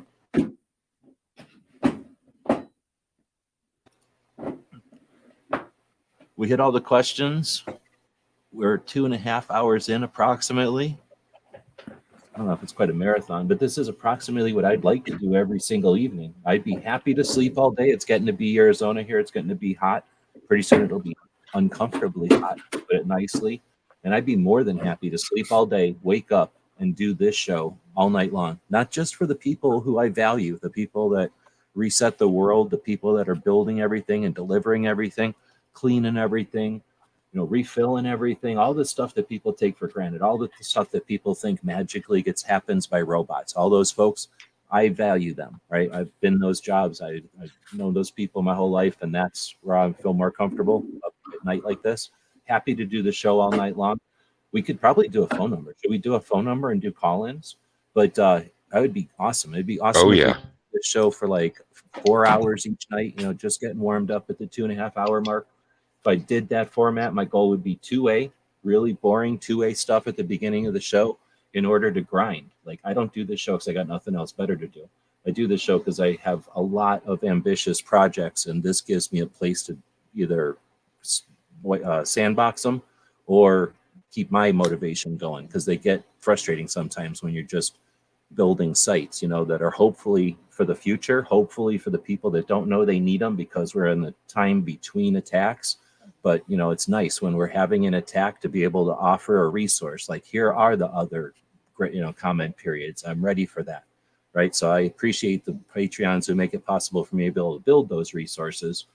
And like I said, really valued the time to be able to do that during the show. And that's what we would do for the first couple hours, like hardcore 2A stuff. Then the middle of the show, however long the show can be, the creamy middle of the Oreo, let's say, the necessary part, the stuff of the Oreo, that would be the gun talk. I can gun talk better than anybody else on YouTube. I literally originated it. I was the largest channel under Nothing Fancy for a long time, and then I decided to leave that shit behind. I didn't get caught off guard and not understand how the world works. I had been in the internet game and did not want to go down that path. So I can talk guns way better than anybody else because I'm not desperate to be part of, somebody's marketing plan. I have actual experience being a kid and growing up around guns. So, except for all the new grip angles and fancy red dots, I'm not going to be able to keep up on those conversations, but I know people to bring in who are and, will, and I'll just go walk the dog or something during those conversations. But we can have nerdy gun talk, getting into the history, getting into the nuts and bolts, getting into, just bringing in people, having, conversations that are recorded. But like I say, I can do this all night long. Then at the end of the show, however long the show happens to be, whenever we get to this point where I'm fully funded, at some point here, I'm going to start putting out some feelers for sponsoring this because I'm sick of waiting around. Because we could literally be building Every Second Matters for the first 2 hours of every night. And how fast would Every Second Matters get built at that pace, right? Bringing people on board like, hey, roll up your sleeves, drink some fucking coffee. We're building Every Second Matters for the next month, right? Then it exists. So we could be doing that and then talk nerdy after it until people fall asleep. Then the last hour of the show, we would drink some coffee and we would create a morning show for the people who are in the industry, the people that are working at gun shops, hanging out at the range, or, safety officers at the range, people that are going to work at the industry jobs, people that might be hanging out at a gun show or at some industry event. Give them 3 things you need to know. We just got done building everything tonight, having a good time. Here's what you need to do to get ready for the day. Here's the stuff that's coming up on the calendar. Here's the stuff to remind your customers about. Here's the important stuff. Here's the stuff that you do not have to worry about. That would be a cool show. I think that'd be neat, and I'm ready to do it. So I'm thinking about putting that into gear. So if that's too ambitious, then you can just go to sleep and wake up and somebody will, offer you grip angles and red dots all day in 3-minute videos that don't lose your attention span. But if you're down for like an Art Bell style 2A conversation each night that builds something that grows, yeah, let's do it. We'll do this until then. Anybody want to chat anything up or shout anything out or pop anything off or is there anything for down anything low before we head out? I'd just like to remind everybody that if you go over to Gizzard Gary's channel, he does have a channel member link, and you can become a channel member and help support his endeavors, as well as if you go over to the Daily Gun Show channel, which is run by G-Webs, you can become a channel member there as well, as that channel is still monetized. No, you can't, because I didn't set up memberships over there. I've thought about it. Snap. You can super chat, and I think that means you can thank. Can you super thank or whatever it's called? So if you're listening to this show on that channel, I think you can say thanks monetarily, but I appreciate that. But I haven't ever monetized, or I haven't put membership over there, even when the big channel got demonetized for like a month or more, because I just felt it would be like a fucking back and forth for everybody, right? Like, hey, where am I a member at or whatever? It's hard enough for me to remember because I'll get a super chat from there every once in a while. The reason for that channel being monetized is a whole nother story I'll tell you about off air, but that was a whole like pain in the ass that I monetized that channel. And it's actually just a pain in the ass because I don't think about it ever. And then every once in a while there's like $30 in it. And it's because people like Skid were just super chatting over there. And I totally don't even know about it. And I think YouTube doesn't give you the money until you get $25 or something. So, I can't depend on it. But every once in a while I'm like, yeah. Or like, I'm like, what happened? My YouTube went to $25. And it's that channel, throwing me $25 or something. So out of nowhere. So anyway, it's just I never put membership over there because it's sort of like my old truck that I keep next to the garage that half the time I forget I have it, and every once in a while I got to get license plates for it. Like sometimes it's a handy convenience, and other times it's like an inconvenient annoyance. I don't know if anybody else has a second channel like that, but it's hard enough keeping one channel going because YouTube isn't my only gig. This is the thing, right? This is the thing that we're chatting on right now, and it's certainly big. I've had a lot of fun with YouTube, and I value it. However, there's a lot of internet out there, and YouTube is a chunk of it, but it ain't the whole internet. Anyway, Just a portion of the gun website's empire. Got it. Gizzard, I don't know. Did barbecue? Were you done? I can interrupt you there, but I don't know if I'm assuming you were done. Yeah, that's all I had. Gizzard, got anything? Otherwise, we're heading out. I'd just like to remind everybody that I do have a Friday night live stream, as was mentioned before. Friday nights at 10 p.m. Eastern, 9 p.m. Central. Foul Territory. It's a 2-hour panel discussion. We also have a swag giveaway, and we display viewer Gorn. And if you'd like, come by and join us. We'd love to have you. And I'd like to thank you for the invite, G-Webs. You bet. Thanks again for being willing to jump on. So all of you, are willing to jump on and be part of basically a 3-hour conversation, spur of the moment, in the middle of the night. For the people who appreciate it, I'm saying thanks for them because, again, you guys are doing something that has value. I think it's more than just me and my little co-host who was bad before the show, so he wasn't featured today. We're going to end it with that. Show host being bad. Thanks to She-Fires for the super chat. Thanks to Skid for that super chat. And I believe there was another super chat from Skid. So thank you very much, everybody, for the financial support. As capitalists, it is much appreciated. I'm going to leave it with a commercial for our Gear website store. On Fridays, we have free patches, but here's a spoiler. I throw free patches in pretty much all the time. Just say something like, you said something about free patches as you're filling out the order, and then I'll know you're not. Well, I guess I'll know if you're not from eBay, but most of the time, if you're not from eBay, I'm throwing free patches in there. I don't care what day it is. Definitely got a bunch from SHOT Show. I'll also plug the Whatnot. I've been getting a bunch of people joining the Whatnot channel. So we'll definitely continue to do the patch thing on Sundays, and I'll keep playing around. Oh, isn't that interesting? So I'll make this full screen again. This is another reason he's bad. His head down here, big fat head, is squishing, and it made a thing come up here. He's making a sticky key thing happening because he's jamming my shift key down. Big fat head. So, bad dog. Let me move his big fat head out of the way. So thanks for joining us on Whatnot. I'll be kind of throwing different things up on Saturdays. So I got the sewing machine came in today, but I wasn't able to go get it. So I don't know if I'll be, depending on how soon I can get it up and running. Like I said, it has nothing to do with Saturday, but we might have some prototype stuff or some one-off or some errors, blemishes or whatever, depending on if the machine works good right off the bat for the Sunday thing. And then if you have ideas, I guess I was going on this for the Saturday stuff. If you have ideas from stuff I've mentioned before, or just stuff that you think would be neat to see go up there that's within their terms of service, then let us know in the comments or on one of the platforms out there. I guess I was mentioning Foss made this commercial. Thanks for that.